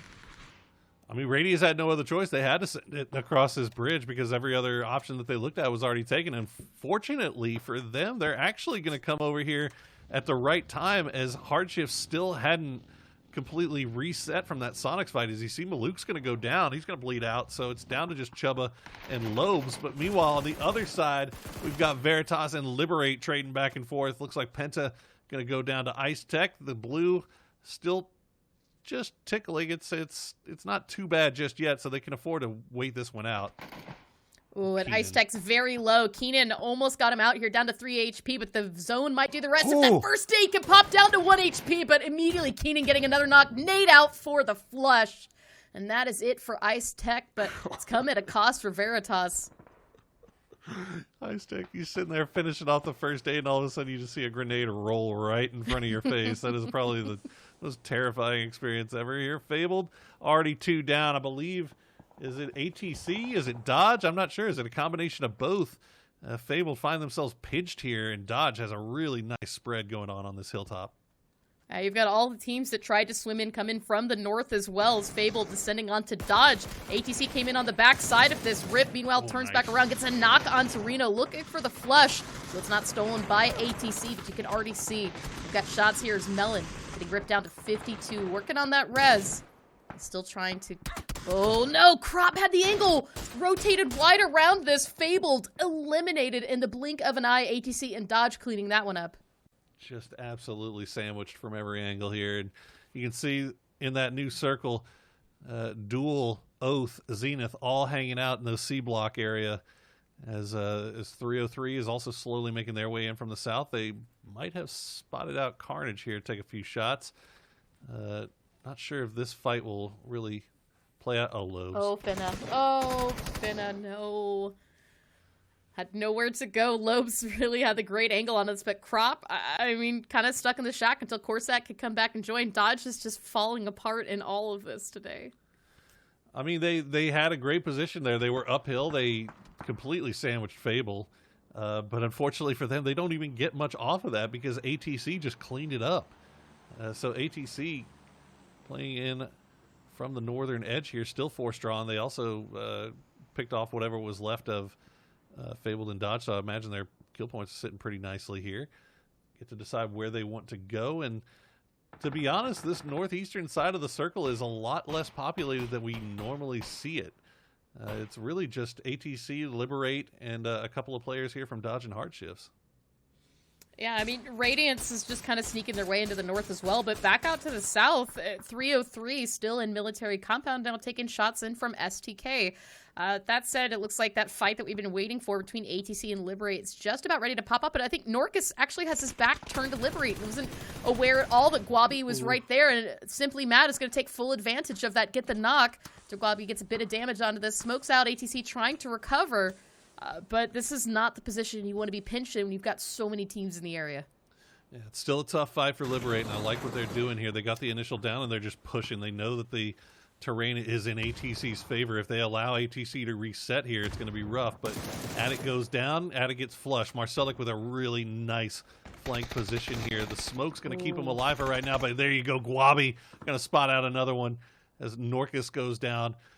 And now I believe it's... No, actually, Norcus is that a nade? gets rezzed. Oh. Okay. Guabi actually threw a nade out, but Marcelic did pull back away from that. Meanwhile, Melon was flushed, so ATC down to 3 players onto this, trying to pull back, regroup, and restructure against this Liberate fight as Guabi and Simply Matt are going to rotate back around to the south. Still with the high grounds, they need to be a little bit careful, but nades out.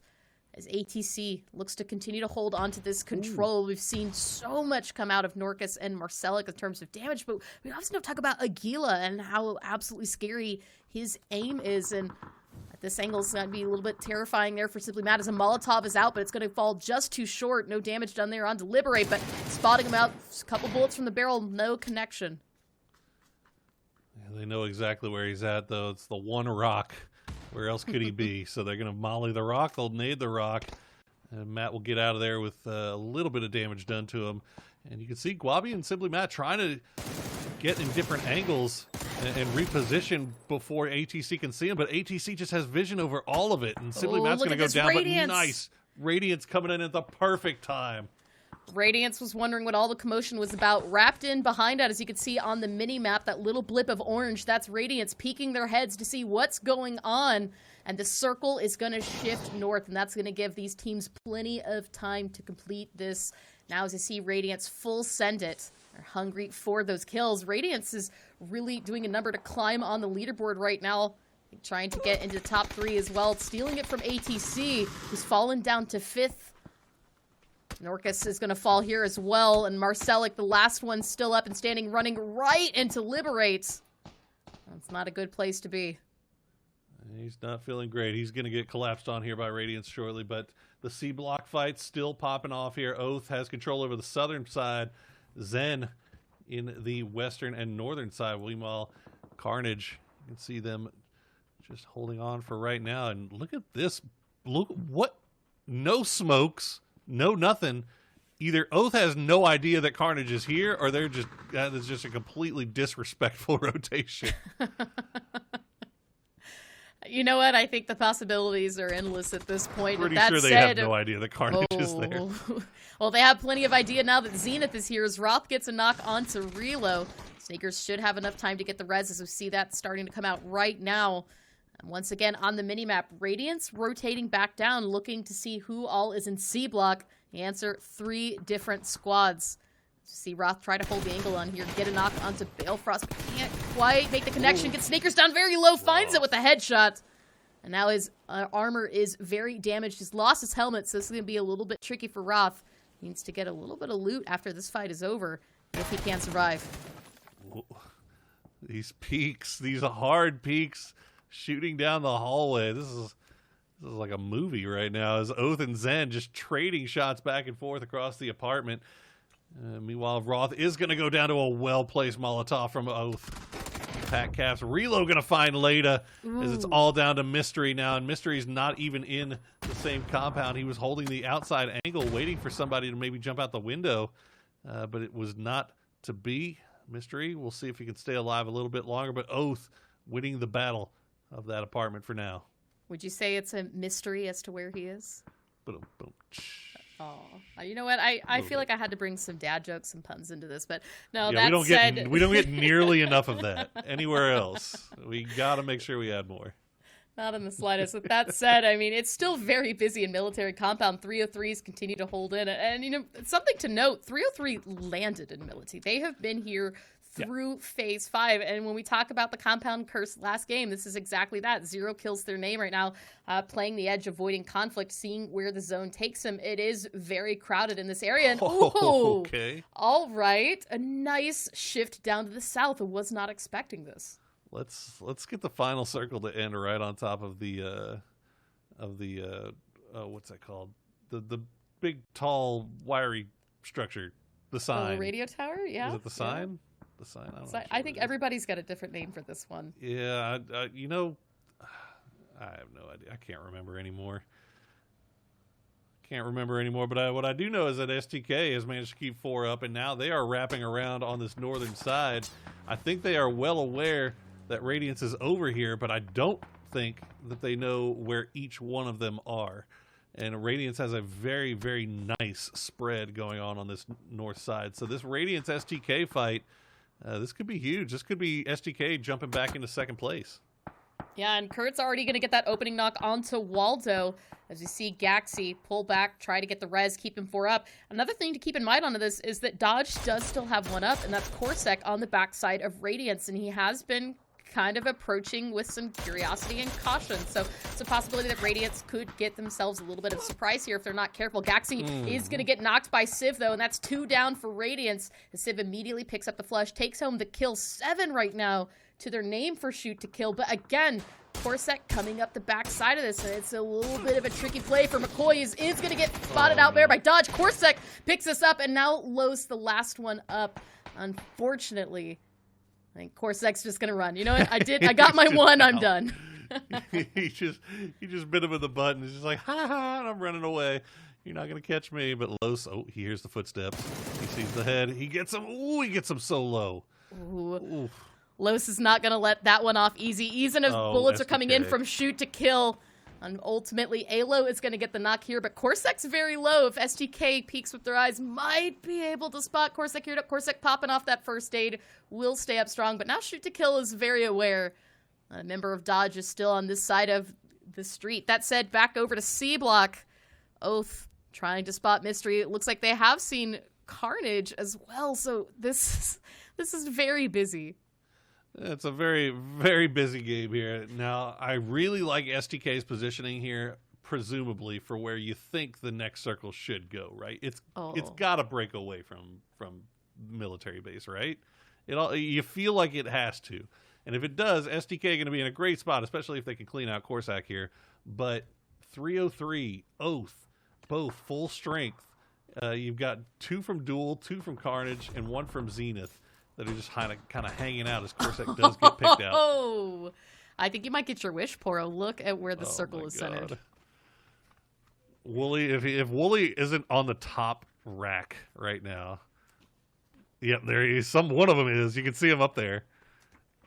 Oh, I think you're right. I think it is Wooly. Wooly. Yep. Nice. Perfect. God, you know what? This is exciting. 3 milli circles. Each finish has been a very interesting one that's really pushed the players to think creatively, right? And to really play to their strengths right now. And this is where we see Oath perform really well.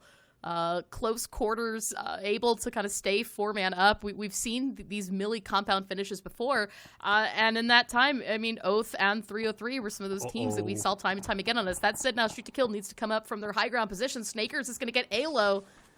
And we see Balefrost peek in from another angle. Oh, Honey Badger wants to nade this so bad. Yeah, he's just straight running on top of it. And that's going to be perfectly thrown. Gets 1, gets 2. Can he get the flush as well? Oath trying to get over there and see what they can throw in there. Maybe pick up a couple as well. As Shoot to Kill just gets roasted there in between a combination of our 2 strength teams and their throwables. But now Oath in kind of a weird position. 303, they know that their backside is clear.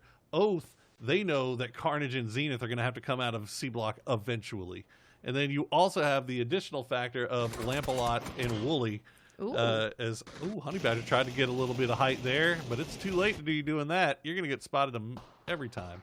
I mean, you talked about Lampalot, right? That position in the bush actually did work out, and unfortunately is going to be it for Lampalot, as he immediately spotted out and taken out by Balefrost. So, Wooly. Wooly. Nowhere to go. Wooly, no! Not like this. Oh, you hate to see it. Okay, you know what we love, but we hate it. We love Wooly very much, but unfortunately is going to lose the high ground to Oath here. So they're going to send Snakers up to the top along with... I got to be honest, I'm equally as surprised as Wooly that at this point of the game, Relo was able to run up all that way and not get shot at. Look, the circle is still on this. Of course it's still on. This is fantastic. So you got Snakers and Relo have the high ground. Can they spot out the 303 boys? 303 doing a pretty good job of hiding so far, but Snakers. Oh my goodness, D-Rich. And D-Rich, that his little tower is outside of the circle too. So he's just gonna get spotted. Oh, this is... I mean, what can you really do at this point? All the teams do need to come out of C block, and Oath has full side on us. The best thing you can really hope to do is get a knock on Snakers and Relo, or else you're really not going to be able to send it out. You still got Mystery, who's hiding inside the C block compound. Remember, there's no door on the inside. He has to volt out the window, and that's going to spell for an immediate spot. Maji, Crawfish, Carnage doesn't, I think, really realize that Mystery's there. Oh, I say that as Mystery actually takes a shot, steals the kill, and has a nade out, so I think one final attempt at taking down Maji, but right as he vaults, there you go, Snakers was waiting for it. Zenith eliminated. Not before doing quite a bit of damage to Carnage. We've got 3 teams, 9 left alive. It is 303 versus Oath this game. Badger and Boxing just holding down on the staircase. If they can get rid of Maji here, it's gonna be an interesting peak battle down the length of the entire signage here. I don't think I've ever seen this before, Poro. This is one for the history books. Absolutely. I mean, it's just like Connect 4 with 2 different teams. There goes Maji. Look, I've been casting since 3 weeks out of early access. I've literally never seen a game end here in comp. Not once. This is awesome. I can't contain my excitement. If you guys can see how big my smile is right now, and I'm sure how big Poro's is for a circle like this. But that said, the final fight is finally here. 4v4, 303 versus Oath. It's a battle for the tower, right? Nakatomi Plaza. Here we go. Let's see who is gonna end it in the end. Who's got the machine guns, so to speak, onto this? It's a PUBG Christmas special. Now, the only thing though is that the center star falls right on, I think, the fence line. I can barely. It's actually, I think it's on the street, actually. So 303. It looks like they are realizing that, and they might be trying to position to take care of these guys on the bottom here. They're going to find one, but they get it immediately traded here. So Oath needs to respond to this pretty quickly. Yeah, Pat Caps goes down. Pat Caps was a nice anchor on the road, and that's going to be huge for 303, who unfortunately lose Landoon. Voxic's very low, and Honey Badger took just a bit of damage from the blue as D-Rich tries to work his way out to center's position. This is a nice angle from Snakers. If he can make something work from up high, he's got to be careful. Those Balefrost working on the res here for Pat Caps. Snakers, though, does spot one, getting him down low, but can't quite find the knock onto this as both Voxic and D-Rich down to half health. Honey Badger is going to bleed out from the zone.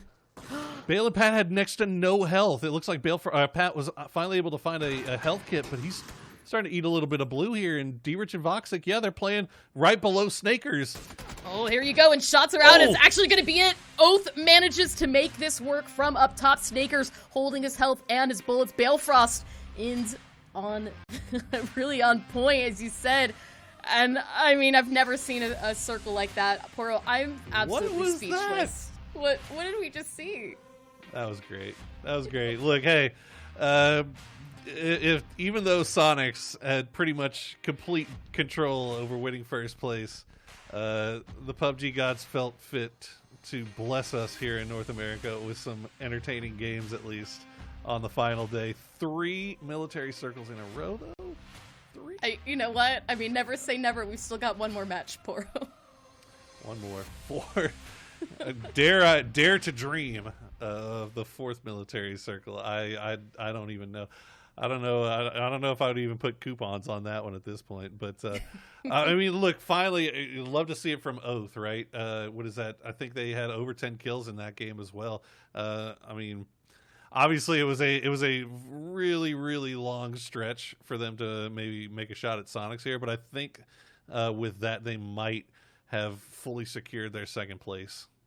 Yeah, I mean, Shoot to Kill's been struggling just a bit through today, and so Oath taking a bit of a lead. That said, we're going to toss us to the desk and see what they had to say about that insane game.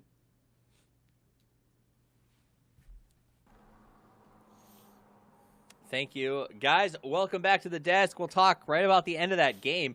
Shout out to Oath for the win. Shout out to 303 for being in the top 2 for the 2nd time after everybody sort of counting them out starting today, so good on them.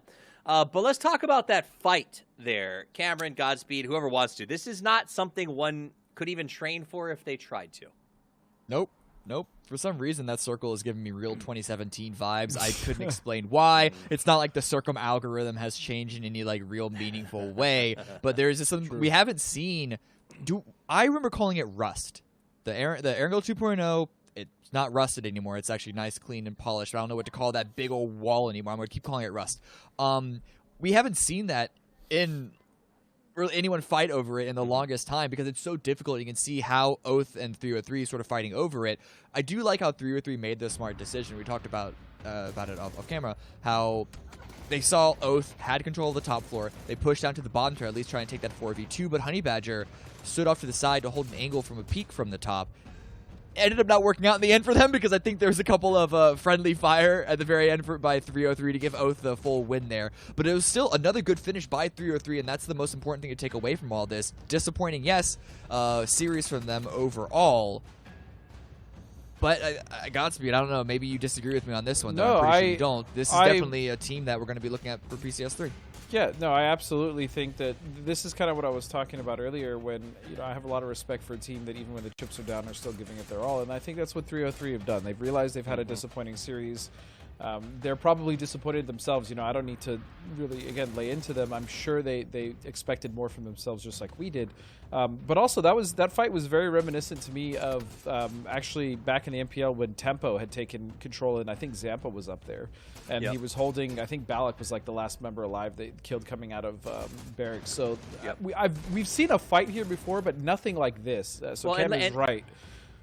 Look, while this camera's up, just take a quick look at this, guys, because there's no way to train for that because you can't play the top of the radar tower after the start of the game because there's so many angles to shoot at it. When the circle closed, you can't shoot up there, right? And you can't peek straight down. Yeah, it's awkward. So making that play was very smart, but the thing that stood out to me, and I got to give Honey Badger props for this, they made the call, they brought everyone down from 303, and Honey Badger held back, and he just watched the overpeak because he knew if the two guys up there want to get involved, it's either the stairwell or the overpeak. And the second Relo tried to get some information, he got absolutely dominated. I mean, that was good. It was really beautiful. Good. So I got to give props where props is due. They played that end very well. Unfortunately, Oath played it just a little bit better. But still, second is not a bad place to finish, especially when you've been struggling this much through the start of the tournament. Anything else from that match really stand out to you guys as you watched it? Let's take a look at the match leaderboard as we talk about that. I'll go to you, Cameron. SDK finally made their way over. That's something to look at. That's true. It's where SDK loot on Erangel specifically with Dirigible, it makes crosses over to Military Island, and then of course their other big weakness is Milta Power. Very difficult. So I joke at them about that, but still really good performance. And they didn't get much placement, but they fought through that, got 10 kills, putting them up to second place despite going out in 6th. Again, Military Island, you would not see that anywhere else on Erangel, I do believe.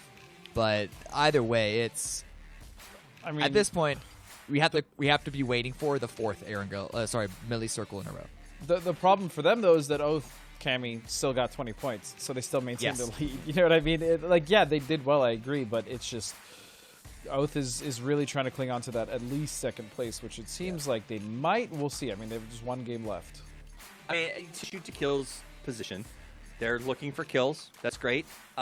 Military is not great. I think maybe their second worst rotation outside of the power area. And traditionally, when we see multiple millies in a row, shoot to kills not surging to the top of the board. So for them to put up the numbers they're getting despite 3 military circles, I think it deserves a little bit of love. And again, you alluded to it earlier, it's a champion's mentality that they're at least going out there and trying to put the A's on the board, looking for the points, sort of just acquiescing to play for the money. And I absolutely respect that. Let's look at the kills from that run. Norcus showing back up with 4, Lobes 4, and Sakers 4 as well, Civ as well. So pretty even kill counts up there. Nothing really standing out with this, to be honest. I just read it because there wasn't that much that was... I mean, Lobes, having a nice little game for himself. Hardships have been really quiet as well, which is a little disappointing because maybe it's just biased for me because I expect so much of Luke just because I spent so long competing against him and even playing with him at times when I would sub for that team. I just love the way Luke looks at the game and the way that he tracks everything, whether it's the kill feed or what teams like to rotate where. I mean, his brain really is an encyclopedia for what's going on in the field. Maybe that signals an evolution of a player. Just like let's pull back to when you played with the Rumblers. I think one of the things I liked most about watching you play with them is it wasn't that you were super concerned with, I got to be the top stat man. I always got the feeling that you were more interested in, what does the team need right now? Where can I put myself to the most success? And if that's what he's doing, I think that shows an evolution and a maturity in terms of a PUBG player. Sure. I mean, Luke has always kind of been more about the brains behind the operation, but mechanically, he's not a slouch either. I mean, Luke put a lot of time in. I remember, specifically in Phase 2 and Phase 3, like, Luke really worked on bettering himself as a player, you know, because he was always incredibly intelligent in the way that, you know, the game worked in his head, but I think mechanically he had a lot to not prove, but to level up on, and he did. I mean, Luke got a lot better, so... you know, it's good overall, but it's just hardships for whatever reason. They're just not. It's just not been a good series for them. Shout out to Guavi. Cameron, anything on the damage that clicks for you? I mean, Oath were firing on all cylinders, and this is actually the exciting thing. Not only are they really holding on to second place, but we've seen, and I've talked about this before, but we've sort of seen, yeah, again, holding on to second place is actually a pretty good lead. That's a 19 points. It got to be a good game for SDK if they want to climb over that. They've done it before. We can all look back into the final game of PCS1, and Shoot to Kill can still have it in them, assuming it's not another military island circle. But for Oath, it's been a revolving door of who is on top right now. Who is the player that is really performing well? Look at Relo, looking at Snakers, looking at... they've all had their own time to shine, really, is what it all is. And the fact that it is all syncing together and is all fitting in together, all the gears in motion right now, is a really good sign. Sure, they're not taking the win. A little rough that they're being overshadowed by Sonic's dominant performance. But looking at PCS3, Oath are 100% in the conversation. They were never not in the conversation, but like I think that they're going to be a very scary team. All right, real quick before we lose the board, I want to point out races to keep in mind. Shoot to Kill could still pass Oath. They've done better than 26 in a game. If Oath goes down early, Shoot to Kill has a chance to make second. Zenith is still on the chase for Shoot to Kill. We got Radiance and Team Veritas literally neck and neck, so that's the pairing we can keep an eye on in the next match. And then again, 8th down to 11th, 12th, I would say, is still very much up for grabs. So those, I think, matches the casters in the next match will help keep you sort of aligned with, and you guys at home can sort of watch to see how that breaks down. Overall top kills, Godspeed, still relatively the same. Actually, it's not relatively the same. Tingleton continues to just make himself farther and farther and farther ahead. Stupid. I mean that in the best way. Like, I think he got no kills that last match. I don't think he did, but it's just like The gap closed by 1 point, actually. It was 10. Yeah, Marcelo point got difference. one in the last game. It's just ridiculous how much he's taking control of this. You know, these leaderboards. I mean, look, 11,000 damage is just absurd. I mean, that's it. That's all I have. It's ridiculous. I'm just saying, don't trash the stash. It seems that the power is... I did trash the stash. You did. I believe I called him a budget Jack Sparrow. Fair. I love Take Man. That statement isn't made with any hatred or malice involved. But Don't believe him. No. There's bad you blood guys were between actually these two. making fun of me. You guys said I was facial hair privileged and I didn't deserve to talk about his facial hair. So... Well, yeah. I mean, nobody wants a facial hair gatekeeper. Some of us can't grow it as well. I really didn't mean it like that. But to be fair, you pointed out to me that, yes, I may not, realize or look to the fact that growing facial hair for me is much easier than probably a lot of other people. So to that point, I concede. The Sonics, they win the game. Growth. Godspeed wins in the facial race. Yeah. So that's a big win there. This is Still, the growth that we like to see. Still number one in that slot at least. Literally and hypothetically. Yeah. Hard-hitting analysis here at PCS2 North America. Guys, we're getting ready for the last match of the day. What are you excited to watch? What are you hoping to see? Big moments, maybe some flair? What's up? Millie. I would love Come to on, see. it set us up I agree at with this Cam. point. Another Millie circle, but also I really want to see if SDK can pull something out of their hat. Can they actually take the fight to Oath, potentially even maybe target them to try to take them out and take second place? I think that would be really neat to see. That's also something I wouldn't put past SDK, being the ultra competitors they are, is them targeting Oath specifically. And I think that's actually a very smart tactic in the last game of a grand finals is, hey, this is the only team left in our way as far as taking second. Let's go for it. So. especially because it's a hard catch for ATC. So let's see if that happens. It'll be a good one either way. It's time for the final match of PCS2 North America, and the casters with the call are the legendary Porosaurus and Clover.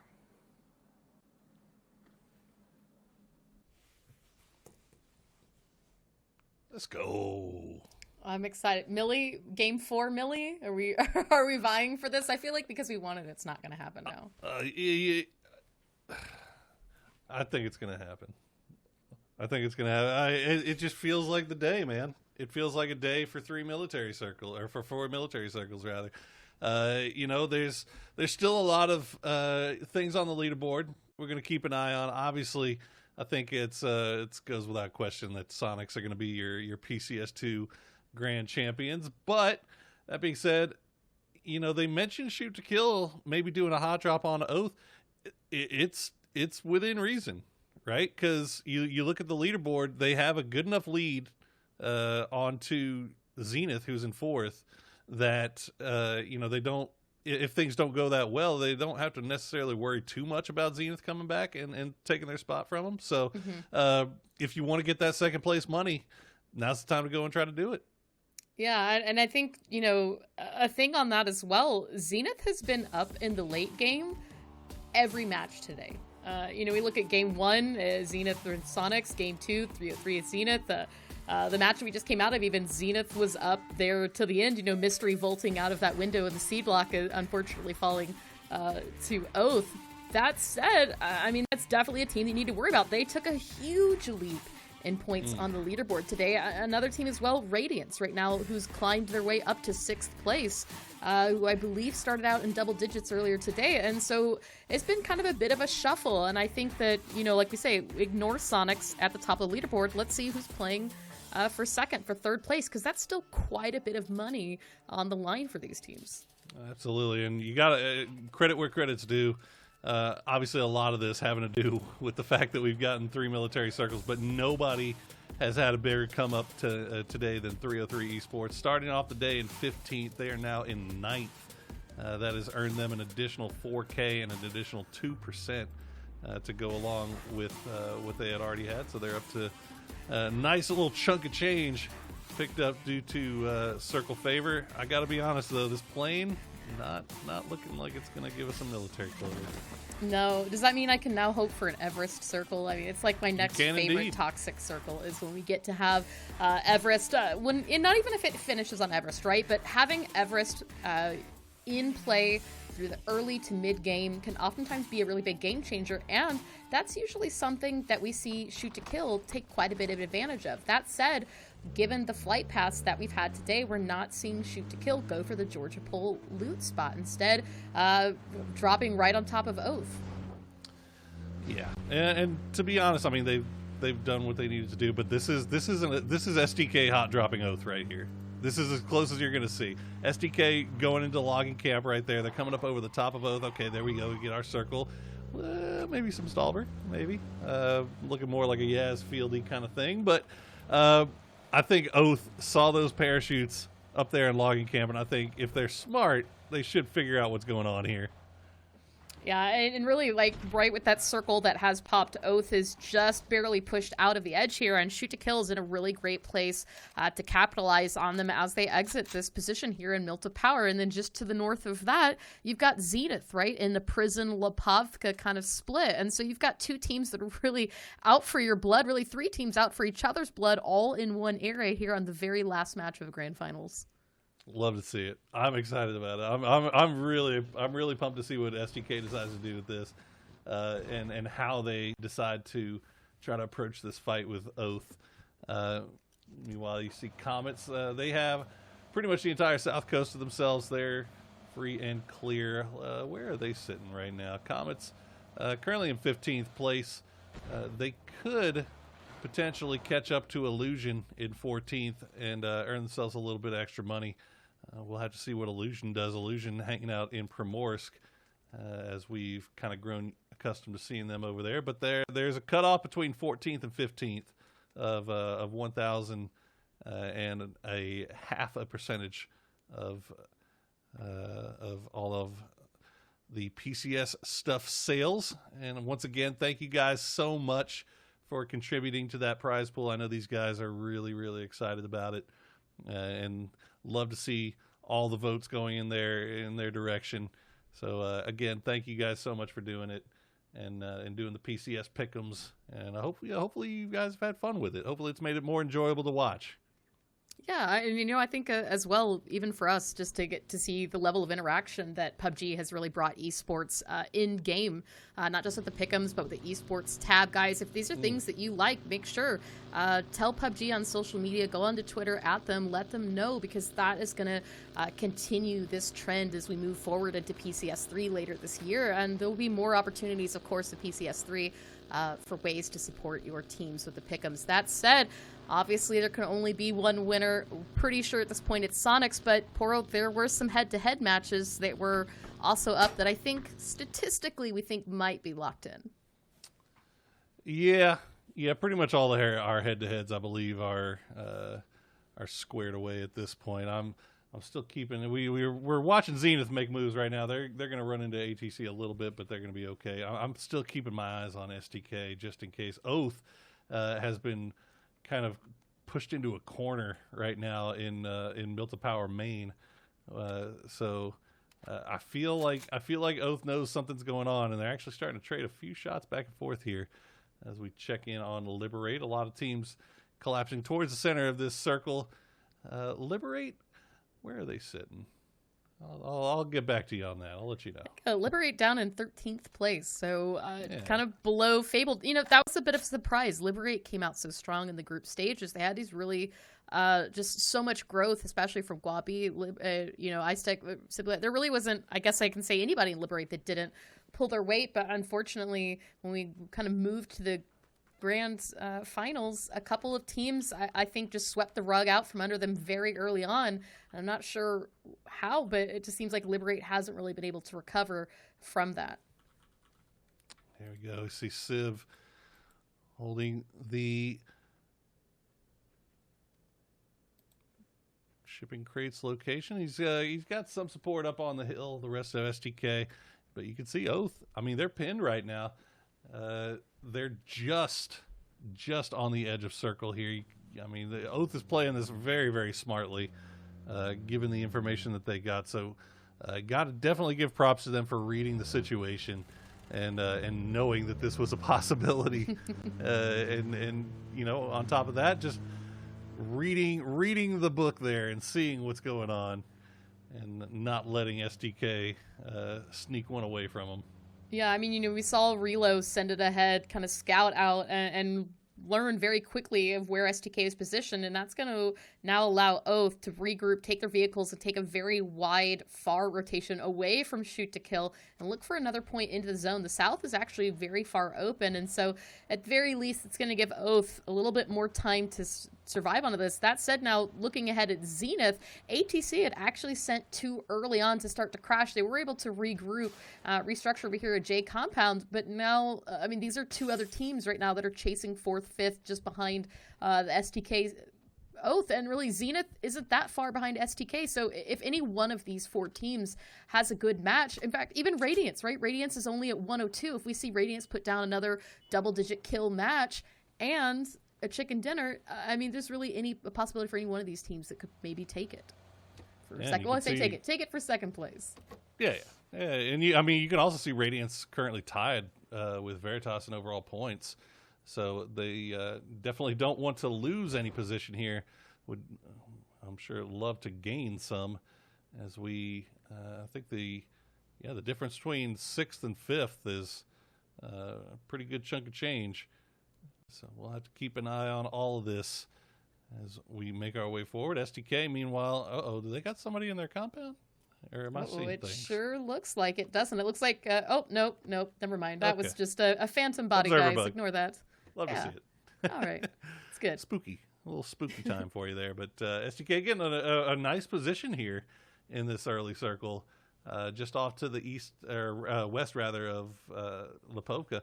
Now, it's not center, but it's It's a high ground position where they can gain a lot of information about what's going off to their west, and they can also kind of scout out where they want to go next. So we'll have to keep an eye on where this side go. Radiance, meanwhile, playing from the south side of Yasnaya.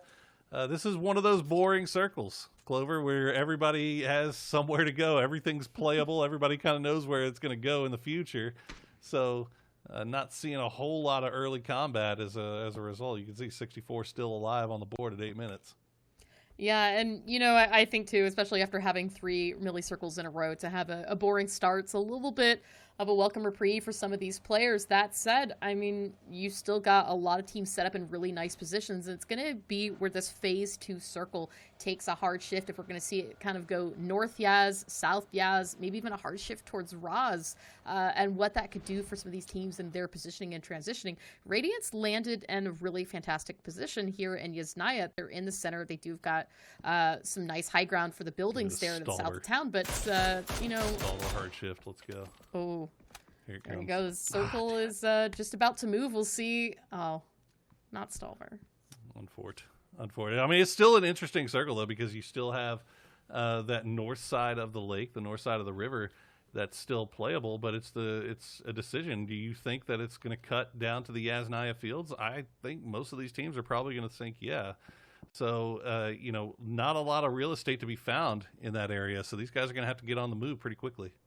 Yeah, I mean, on the other side of water is really only about 30% of the zone, and of course the water is not playable later in the game. It will shift away from the lake and the river, and that's what the teams and the IGLs are thinking about right now, is where do we think this circle's going to go? Is it worth staying across, or we want to start making those moves? That said, I think most teams are vying, no, we want to go south of the lake and of the river, but that already shows it's very congested here, right? We've seen a lot of teams that really don't have a lot of places to put in. In fact, I think school and apartments is the only compound south of the river right now that is entirely vacant. And so teams are going to start fighting. I think, you know, you and I said this is going to be a boring start. I don't think it's going to happen for much longer now, as ATC transitioning right beyond Liberates and teams trying to set up left and right in this area. And so this is where it goes, Boro. Yeah, this is going to start getting a little bit spicy here pretty quickly, as Radiance is controlling that south side of Yasnaya. They've got full vision over the fields. ATC just kind of running around like a chicken with their head cut off in the Yasnaya fields right now. But it looks like they may have spotted something, at least someplace to call home. Oath, meanwhile, coming in from the south side. They've got Comets just off to their north. Now, you didn't mention school and apps. You also have that J building at the intersection that's playable right now. But Sonics on the hills just off to the east are kind of overseeing everything right now. Houston Hardships somehow managed to make it through Razak. You avoid 303 for the most part here, but again, this is Lobes and Chuba already south of the river. J-Sank and Maluk still haven't made it over quite yet, so Hardships having a little bit of a struggle here in their transition. Ooh. I think a bit of a struggle as well. Shoot to kill is going to get unfortunately, I have a bit of a knock here onto Luke 12, but there should be just enough cover for Kurt to be able to get the res onto this Lampalot does not have the angle. You know, we can see Pat Caps kind of creeping up the backside of Shoot to Kill here. And so this fight that we've really been waiting to pop off now has finally come to pass, as Alo is going to get a couple of bullets into Pat Caps. Oh, unfortunately hitting a rock that was just hidden by that bush, but looks like should be able to get away safely, as they're going to try to take this compound before Shoot to Kill can get to it. How is this open? I mean, this is probably one of the strongest compounds in this region. How is this open right now? I was looking at my map, and I guess I was a little bit zoomed out. I thought Liberate was there, but apparently Liberate instead opting to play the craters just to the south of Yaz Field. So Oath somehow manages to get a clutch compound here on a blind send here in Circle 3. That's about as lucky as you're ever going to get with a rotation. If we check back in with Zenith, with a lot of teams up here in Yasnaya trading shots back and forth, but you can see they're right on top of each other. Most likely nothing will come of this until the circle finally does push off of Yaz and they force him to move. Is it going to be this time, though? Where are we going?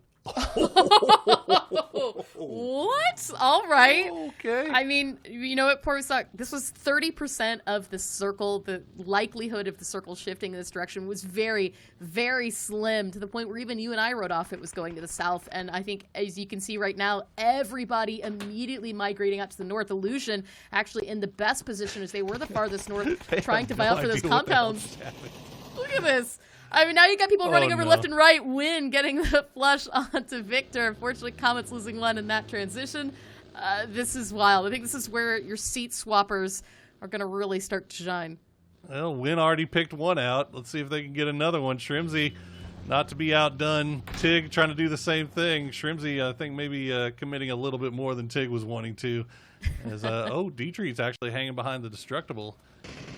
Needs to be careful. Oh, well, I guess just get destroyed there by mine, Dietrich. I'm not sure what the thought there was pulling out, but he gets absolutely eaten alive. And meanwhile, Radiant's now pushing into Fabled, and Fabled is getting decimated. Oh, Rip is the last one up, but look at this. Radiance has lost Gaxi as well as Los looking for the angle onto this, but they need to be mindful. ATC is just coming up from the ridge. Norcus looking for an angle, and right behind them, Liberate. So, nice Molly is going to do it. Rip goes out as Radiance works to recover. This is the time to push for ATC. Right now, Los working on the res for Gaxi. They lost the other two members of their team. ATC is playing this one very, very cautiously. I mean, to be fair, this circle shift here at the end is probably more troll than anything that we've seen, than 3 military circles in a row. Because, I mean, you could see there was nobody up north except for Illusion, and they just didn't know what to do with their hands. They were so shocked that they found themselves inside of a circle for once. Meanwhile, it looks like Gaxi going to go ahead and bleed out, and now Los all by himself. Let's see what he can do against this ATC squad. This ATC just slowly wrapping around here and collapsing on top of them. ATC and Radiance right now playing for 5th and 6th place respectively, and both down to just one player. It looks like Lowe's coming around the corner. Aguila actually is going to spot him out. ATC has 4 up, and Radiance locked out into 6th place. Veritas is only a few points behind, though. There's a chance that they could lap Radiance onto this. That said, Shoot to Kill and Oath once again have locked crosshairs on one another as they both hold on to the south. This is the fight that we have been anticipating. I think we'll continue to anticipate until one of these two teams is gone, Poro. Yeah, SDK kind of in the better position right now. They've got more room to maneuver, more room to move around. Oath, meanwhile, I think they realize that they don't really want to hang out in this compound, as the circle does cut to the north, which is pretty much what we're expecting. We got to keep eyes on Veritas, right? They can a couple of kill points here, and they'll pass Radiance, and that's going to be a pretty good financial come up for those boys if they can pull it off. We'll just have to see how STK and Oath decide to make their way into this circle now. I mean, that's the question, right? How do they make it into the circle? Shoot to Kill does have a nice angle to cross for the river, but the bridge is also camped by Veritas. They need to be a little bit mindful because that's an easy position for either one of those teams to do quite a bit of damage on each other. That said, Sonic's now wrapping around the edge, just kind of on the outskirts of where Hardshifts have put down. And so shots already coming out from Houston as they do spot Mime, but it really, I mean, I think if you're Shoot to Kill, or if you're Sonics, you know you've won this. There's not really a ton that you really have to do. And we see them having fun with it, right? They're seat swapping, they're doing drive-bys, they're staying together as a team. At this point, as you quite said, this is quite literally a victory lap for them. Apparently, Shrimzy wants Mime to go somewhere that Mime didn't want to go, so we're doing a little sheepdog in there. And we'll get Sonics on top of the hill. It looked like they had a knock early, but they were able to get the res off, and now Monty is going to be stuck behind here, but I don't think they know he's there. I don't think they are aware that Monty is hanging out where he is, and look at this, Hardshift's now coming from behind, so Sonics may find themselves in a little bit of a rock and a hard place here as Luke going to swim it across, and okay, we're back to this fight. And the fight has in fact popped off there. Shrimzy gets a nice shot onto Luke there. Lobes still trying to hold the angle. It looks like Sonic's working on 2 reses at the same time. Nice nade, though, from Lobes. Going to get the flush onto Tiggleton. Doesn't quite find the knock onto Mime, though. Mime's going to pull back for safety. Back to the vehicle. in case they need an easy escape onto this. And that said, Loeb's pulling back now for the res onto Maluk. God, if there's a stat that I would love to be able to see, and I don't even know if it's possible right now. Shrimsy slowly bleeding out. We'll see if Mime can pull off some MVP. Nope. He can get absolutely roasted by Maluk. No, there's a stat that I would love to see. I want to see first and second shot accuracy, because there's some of these guys. It just feels like they pull up the scope immediately. First shot hits, second shot hits, and it's a real quick succession. And I'd love to see it. And it's I'm sure that has to be able to be done. I think so. I think that's definitely something that the API team our fellow stat guys could pull up. But that said, I mean, the stat that I think I really want to know is between Shoot to Kill and Oath, right? Which of these two teams did more damage to the other? Because look at this, Balefrost getting the opening knock onto Alo. The nade is out. It might be enough for the flush. As Civ is actually coming in for the res. Gets Civ down as well. Alo is completely flushed out now. And Kurt has to pull back for safety on this, down to 46 HP immediately on the res. But Oath is just going to send it, because why not? I mean, part of me wants to talk about the bitter irony of Shoot to Kill in the last two games getting absolutely wrecked by throwables, kind of like a live by the sword, die by the sword type of thing. But really, that's just unfortunate. Like that just sucks. I mean, as soon as that first down came in, all three of those guys are like, you know what, we're screwed. It's one grenade, two grenades, and we're done. And Oath, very much obliging to deliver those two.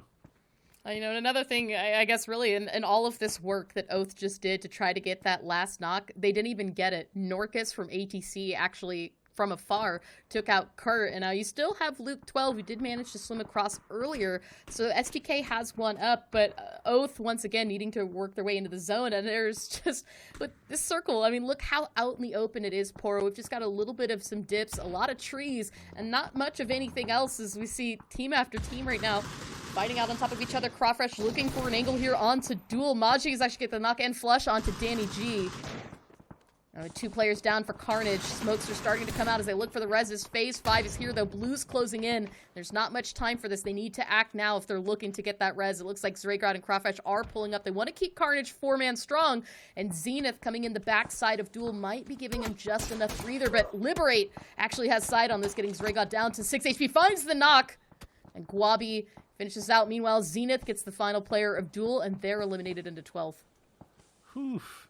And just like that, Carnage secures themselves a couple extra $1,000, because that cutoff between 10th and 11th was where the price cutoff was. So Carnage coming out on top. And now Luke 12, well, all you can do is die to a Molotov. Oof.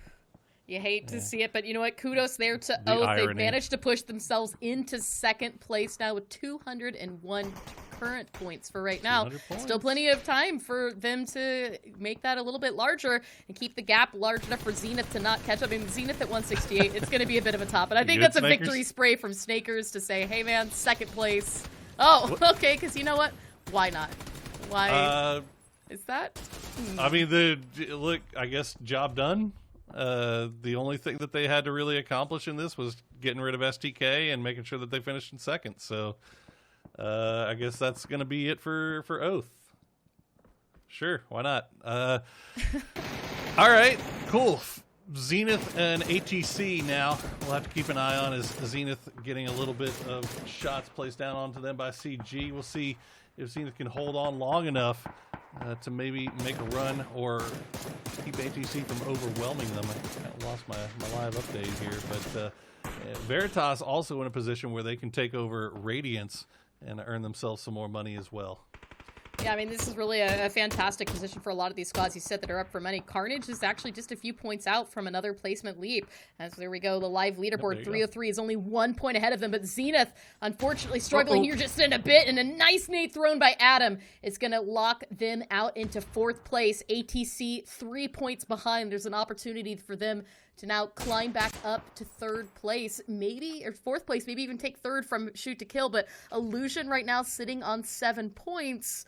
If they can get, a couple more kills and a chicken dinner, Illusion could even jump into 10th. ATC standing to make a lot of money here if they can make something happen. Veritas, meanwhile, you can see where they're at. They only need 2 more kills to jump over Radiance.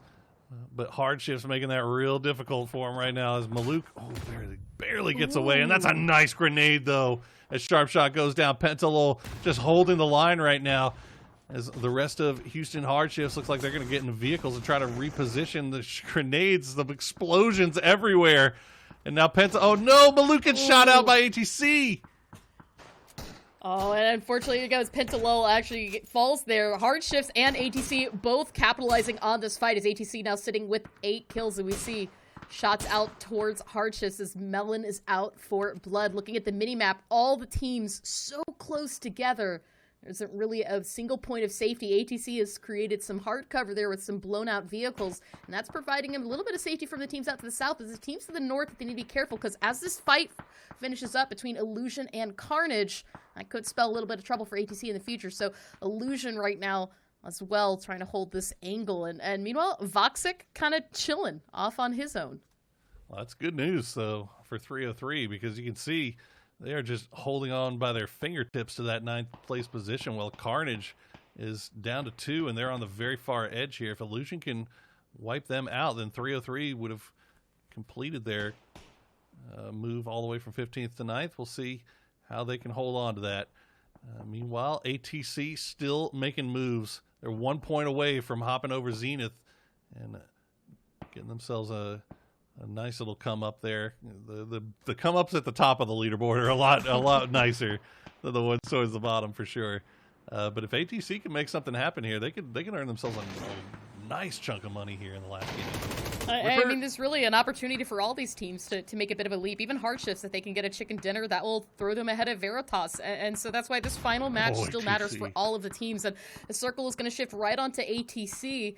But again, now if you're Carnage down to just Ripper, nowhere left to go. Illusion coming in for this push. I mean, this is so difficult to see. Is all of Illusion right now taking a push onto this, and there you have it. Adam knew where he was, got the headshot onto Ripper. Flashes were out left and right. Now Illusion can relax a bit. They've got full control over the north. 9 kills to their name.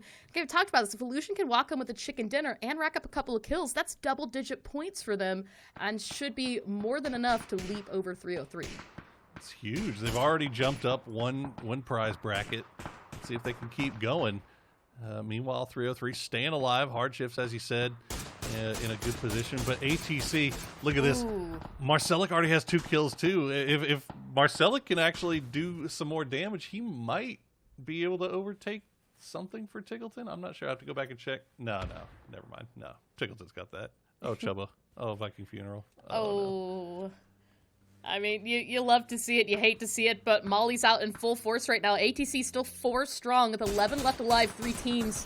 Right now their focus is on gatekeeping Houston as we get another knock and flush. J-Sync taken out. Ooh. And in the end, Top Dog with a nice headshot gets Lobes. That's it for Houston. 2 teams left, both full 4 stacks. Poro, there's an opportunity for ATC to leap over SDK or Illusion to loop over 303. Whichever team wins is going to be the one that takes that final shot. Look, it's 12 kills to Illusion's name. Illusion finally having a decent game where they get a late game shift. It seems like they're just constantly chasing and chasing and chasing. This time, Circle Fine's right on top of them, and they managed to make the most of it here with 12 kills, as you said. ATC, though, if they can take that 3rd place position, that would be absolutely huge, as I think that would have pushed them from a 5th place $16,000 finish to a 3rd place $24,000 finish. So that is a come up, 100%. I mean, so much work has been put in by all of the teams here today that have been participating in the Grand Finals for the last 3 weeks, as well as all of PCS2. But that said, once this match is over, the leaderboard will be locked in. Illusion and ATC. As we see the circle will pop once again, not much movement is really required. Illusion's still going to have the safety of this bank. And we can see Norcus starting to rotate wide, looking for an angle. Anything that they can get onto Illusion. I think the opening knock that we could see here might be really the start of all of this. That said, after Phase 8, when we go to Phase 9, Poro, we get that little dot, and that dot is in a better position, I feel, for ATC than where Illusion is currently placed. It's gonna be interesting. It's gonna depend on how Illusion decides to play it. If they right now, Norcus is in a fantastic position. On the edge of this circle. He's going to prevent Free Me Please or anybody from Illusion from wrapping low and trying to get a flanking position. Now, the only thing that they don't have going for them is that Illusion does have that high ground by the roadside, and Top Dog, if he decided to stretch out here, could find himself in a good position to maybe get a flank from the high ground. But Aguila, it looks like he's trying to wrap out there and prevent that from happening. But that's the thing is that Illusion has not really a lot more room to work with, but they've just, with 4 players, they have a lot more room to move around and move their chess pieces in the board than ATC does, because ATC has to be watching all of these things. They can't afford really to be an aggressor. They're kind of waiting for Illusion to make the first mistake. Mm-hmm. And that said, now, I mean, 10 seconds until this circle has closed entirely, and it's not to see where the circle goes. It's just going to wait for that counter, the blue, to continue to close in and push these two teams together. And I think now, as that timer's coming up, it looks like ATC is finally decided, you know what, now's the time. We know exactly where they are. We're a little bit comfortable position. We still got a bit of cover onto this. Illusion starting to do the same, right? We're seeing smokes come out. The last of the utility now is Free Me Please, runs out of pretty much everything. Still got the SLR, so he's looking for those range shots onto ATC. But there's not really any time left for these two teams, and I think the hesitation has to come to an end. As there you have it, Norcus getting the opening knock onto Adam. This is huge for ATC as they even the odds. This is now a 3v3. Top Dog, though, immediately jumping onto Adam, looking to try to keep him up as long as possible. As Norcus and Melon both looking for another angle on this, with Free Me Please getting a couple hits onto Aguila. Everybody's armor is completely trashed onto this. And Icy Flex... Ooh, is wrapping around. This is really good. ATC doesn't realize he's here just yet. Looks for that knock on a Melon. Gets him very low, but doesn't get it immediately, though. Norcus turning his attention, but it doesn't matter because Illusion's got sight onto here. If Icy Flex can manage to get around the corner, it's going to be huge. Finds the knock onto Aguila, but gets taken down by Melon. 2 up still for ATC as they look to pick up that flush. And another point there as well. ATC now sitting at 11 kills, but Norcus falls. Amalia is out, down to 1 HP. He does get a knock. Top Dog falls in the end, but Illusion takes the victory with 15 kills. Chicken Dinner, 25 points, and that is enough to throw them up into 9th place. A huge lead on the leaderboard, Poro. That is that. I mean, it was a great performance there at the end too by Illusion. I mean, Icy Flex coming down at the perfect time, and I think getting that initial down, even though he got traded out instantly, was the difference between winning and losing in that game. And so really, really well played by Illusion to see them in this final game when things haven't necessarily been going their way. Take that aggressive stance, take that game into their hands and say, you know what, we're not just going to sit back and wait for you to come to us. We're going to take the fight to you. Yeah, I mean, we almost kind of joked about it. It was a little bit of a meme that Illusion just could not rotate out of Primorsk for all 3 of those melee circles that we had, games 1, 2, and 3. That said, this time we stayed main island. They had quite a long rotation to pull to get into the zone, but they managed to make it worth holding on to the north. And when that circle shifted their way, they used it, right? They used it to their advantage. They got 15 kills, and they did so confidently with 4 up in the end. So, I mean, bravo to Illusion. Fantastic display here for the final match of the day. Yeah, and since this is, I guess this is us going out, I guess this is our chance to give congratulations over to Sonics for having, I mean, still probably one of the best tournaments I've seen a team pull off from beginning to end. It was in hand, and they just look dominant. They look so damn good, and I'm really excited to see if they can pull it off again in PCS3. Yeah, I mean, Sonics really played absolutely phenomenal, and really it was wonderful to see Tiggleton back in competitive PUBG, as well as the rest of the Sonics players, Win, Shrimzy, and Mime. That said, guys, that's it for Poro and I. We're done casting. The games are over, but we're not done just yet. We're going to toss it over the desk to hear all about this match. So, guys, take it away.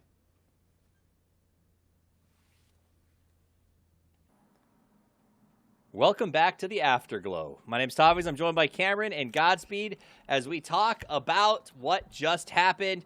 Before we do, I want to remind you guys that as you watched that match, you may have thought to yourself, hey, I could do this. I could be great. I could better. Be the future Tig. If you believe that, or if you don't, head on over to PUBG Esports and get yourself involved with this thing. We are wrapping up, right? Like, this is the time to sign up. I lost it. There it is. Sign up now for GLL. I needed the website. Challenger Series 3, registration closes on the 25th. That's what we needed to know. That means you don't have a ton of time to get over there and sign up. It's your last chance to get to play in PCS, earn your share of $15,000 in the Challenger Series. For more information, go to na.pubgesports.com and keep your notes in front of you so that you don't get lost in the middle of an announcement. That said, Sonics absolutely killed it. They come out on top. Poro said congratulations. Normally we try to leave a cliffhanger of like who took the big win. I think we all know it's going to be Sonics. But in that game, we saw some interesting things. Let's run the highlights. Let's talk about Illusion's big win. Let's talk about how not only that, they saved STK about $4,000. So congratulations on that. STK got through ahead of ATC just barely. It was a fun match, Cameron. Yeah, I'm really disappointed. It was hard for me to cheer on what happened because we lost the 4 out of 4 military island dream that we had going on. That's but sad, Panda.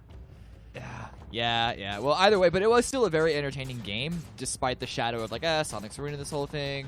And once Oath took out SDK, they secured second place. The real fight, though, was ATC popping off. We've seen them time and time again pick up really good numbers being in a central position. Yes, center helps. Yes, getting circle favor helps. And there's an argument that ATC, there were a number of games that they had a shift or two at least in their direction. However, we have yet to see a team take those games, and they, like a sponge, they wring out every single last point that they can. They do not sit idly by when they get the shift. They make work of it, and you can see them doing here as well. Unfortunately, weren't able to get the final win because Illusion are coming back in even stronger fashion on the final game, and thus SCK keep third place, ATC in fourth. I do want to still focus in on ATC, though. I think in PCS3, this development by this team, who have been a mid-tier team in Tier 1 of competition, but mid-tier nonetheless, really stamp their claim, or stake their claim, of the top of the charts. I mean, I can't really disagree with that point. I mean, it's hard to. I went off. I'm sorry. No, it's fine. Honestly, this was just this is probably the most dominant, I think, Grand Finals we've seen so far in PUBG's pretty decent history at this point. I don't really think anyone's really dominated it this heavily. I mean, even when Tempo was winning, 3 back-to-back NPLs, they still had to work for it. You know what I mean? Yeah. Especially, the phase that I was involved with. But nice. I had to throw that in there. It's the only thing I have, guys. Just let me have it. That's a broken man. But yeah, like even they had to work for it. Sonics they just murdered everybody consistently, and Tig went off on rampages. So it's just hard to deny the fact that they just destroyed this Grand Finals, man. See, Toffees, doesn't this match leaderboard look a little more familiar and safe and normal? I mean, rather than having kills spread all over the place, completely ruining the general correlation between match placement and leaderboard placement. This is the kind of leaderboard that you like to. I mean, I like to see deviation and changes in who wins the things. And Sonics has been dominant in a way that I don't think we've seen in a while. I'm happy to see Illusion pull something out because they were a team that we were watching coming into this. They had some good performances. They did reasonably well in the group stages. Any trolls in the chat? I mean, that was exciting though, because if trolls had gotten that win, they would have passed STK and taken third place. Yep. So that's a big deal. Also, that tells me that NA Trolls in the chat is a force to be reckoned with, and the Bash brother combo of Marsalek and Norcus are absolutely unstoppable. These guys have just put in crazy amounts of work and deserve amazing amounts of recognition, in my opinion. I honestly just love how I was talking about Maluk all last game and how he's worked so hard to become a better mechanical player, and he just shows up with 6 kills in the last game. Thank you, Maluk, for making me sound really good. Appreciate you, buddy. Once in a blue moon. Oof. Hurtful, just kidding. but you know, It was right. It was actually- there. I had to take it. I can feel That's the fair. dirty look you just got through the internet from Maluk as he hears that. Icy Flex and Adam, 4 and 5. This is the illusion we wanted to see. Let's look at the damage for that match. Marsalek putting up big numbers. Adam coming through. And then J-Sank and Maluk there as well. And Pentalol from Veritas. This is nice. It's a top 5 board in both accounts that we haven't seen very much of, Godspeed. yeah. I mean, we were not too far off back. I mean, in group stages and even before that, where we saw J-Sank and Loeb specifically put up a lot of big numbers for hard shifts. Obviously, this has been disappointing for them. Penta, I will still argue to this day, is potentially one of the best players in North America. It's just not working out for him. I just know what he's capable of mechanically, and I think that Penta's absolutely nuts. Marsalek has just shown off, to be honest, at this point. Like, he's so good, but yeah. Here it is, guys. The overall leaderboard.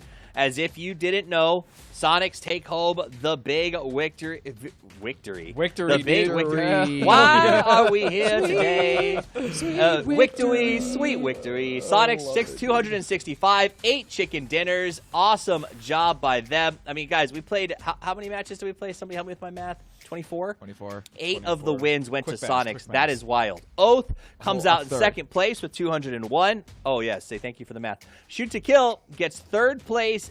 It doesn't look like barely, but it really was, because if Trolls had gotten that last kill and the win, they would have passed them.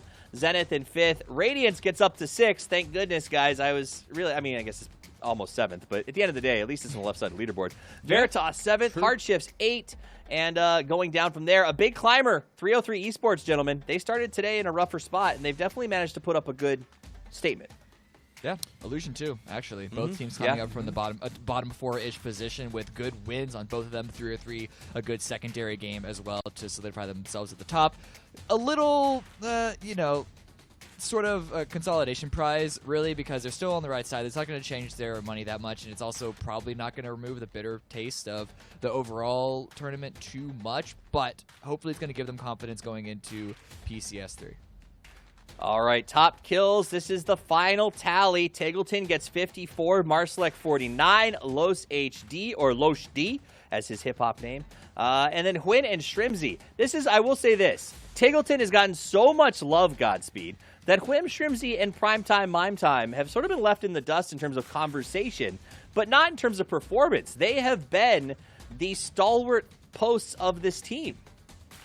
Absolutely, and we talked about Tig, and again, we've even talked about Hwin so much, but I mean, you can't forget how talented Shrimzy is, and also how well Mime has played in the past for Sonics, especially before Tig was there back when Profi was on the team. Mime was making a lot of those crazy plays that we saw from PCS1 and even Charity. So I think that whole squad just works so well together, to be completely honest. That's one that you'll take, honestly, as a teammate of Tiggleton. That's like, you know what? If they're not talking about us because they're talking about my teammate, that's perfectly fine, because at least he's on our team. True. Maybe. I mean, you're just happy for your teammates. I mean, That's true. I'll use Los as an example. When we were playing together, I mean, he was crushing the leaderboards in the MPL, and I was super happy for him. I was glad that not only was he crushing it, but as a team we were enabling him to do so well. Utilize him in the fragging role, and he nailed it. And I'm sure that's the same way that these guys feel about Tig. But I do think that also outlines, to be honest, a failure sometimes among analysis, where we tend to talk about him crashing it, not how valuable the team was in making it happen. And that fair. is That's very worth fair. referencing. And I'll own that Tig is a big deal, but he wouldn't have pulled off what he did, I think, without the support. Just like, in the past, you guys made Los possible to do that. So I do want to give a little bit of love to the rest of the team. Marsalek and Norcus, knock monsters, dude. These guys are absolutely redonkulous. Assist. Oh, there it is. There it is. I wanted to see at least one. Yeah, I was just going to say, Marsalek had as many knocks as Tig had kills. So, I mean, he was up there. Yeah. And he had a lot of kills as well. But this screen is ridiculous. I mean, yes. This is the story of, I think, this Grand Finals. It's probably going to annoy them a little bit that Purdy's in there to kind of ruin things. Yeah, right? He just breaks it up. Like, what an absolute jerk. Didn't he tweet about Fed circles last night or something like that, too? So they're going to screenshot this because all four. That's great, man. Seeing all four of your team in one top 5 graphic is super always impressive. a super cool experience. Yeah, super impressive. So but again, that is the Sonics. Guys, there's not going to be too much more time for us to chat, so I want to make sure that you get sort of your last thoughts in. The champions are the Sonics. Congratulations to them. Gentlemen, feel free to gush about the Sonics if you want, or if there's something else you want to talk about. I understand, though I don't know how you could not talk about the Sonics. Cameron, let's start with you. They were a complete shining star this entire tournament. They didn't have a single bad day. They got one win every single day, at least one. And oftentimes more. They got a whole third. That's actually true. 33%, 33.3 repeating percent of the wins of this event the Sonics got. It's such a dominant performance. It is not up to luck at that point in any sense of the word. It's not a fluke. This is like slotting Tiggleton in. I don't know if a hard ask is the right word for it, of replacing Profi, because we know how good Tiggleton can be. But I don't know if anyone expected this level of overall performance only a few months after completely changing and reorganizing how the team played. Well, let's go to the guy who expected this level of performance in this tournament. Godspeed. Tell me about the Sonics. I just think that I knew from the very beginning, seeing that roster, even with Profi, and let's be honest, Tig had some big shoes to fill when Profi left. I mean, Profi was someone that I have been competing against in this game for like almost 3 years at this point. And a legend. He's a legend. He's one of the first like really high profile players from PUBG, and he's obviously missed, and those were big shoes to fill. But I think Tig not only filled those shoes, but he actually filled them out. I mean, he overperformed. He was nuts. The rest of the team was insane. I think Huynh has done an incredible job of leading that group of boys. I have nothing else but praise. And honestly, I'm super proud to see that team. At the same time, I also want to give a shout out to Oath as well as STK, for doing a great job and being good representatives from North America as well. I think the top 3 has been just really good for our scene. So congratulations to Sonics.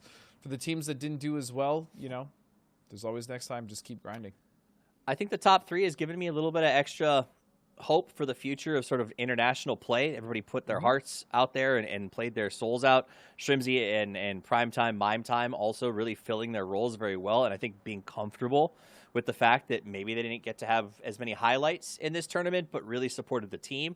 The Sonics absolutely shined. Gentlemen, real quick, October 2nd is when the group stages start. It's just around the corner. What are you excited about? What are you hoping you're going to see during the offseason to get these teams ready for the next stage of PCS? Godspeed.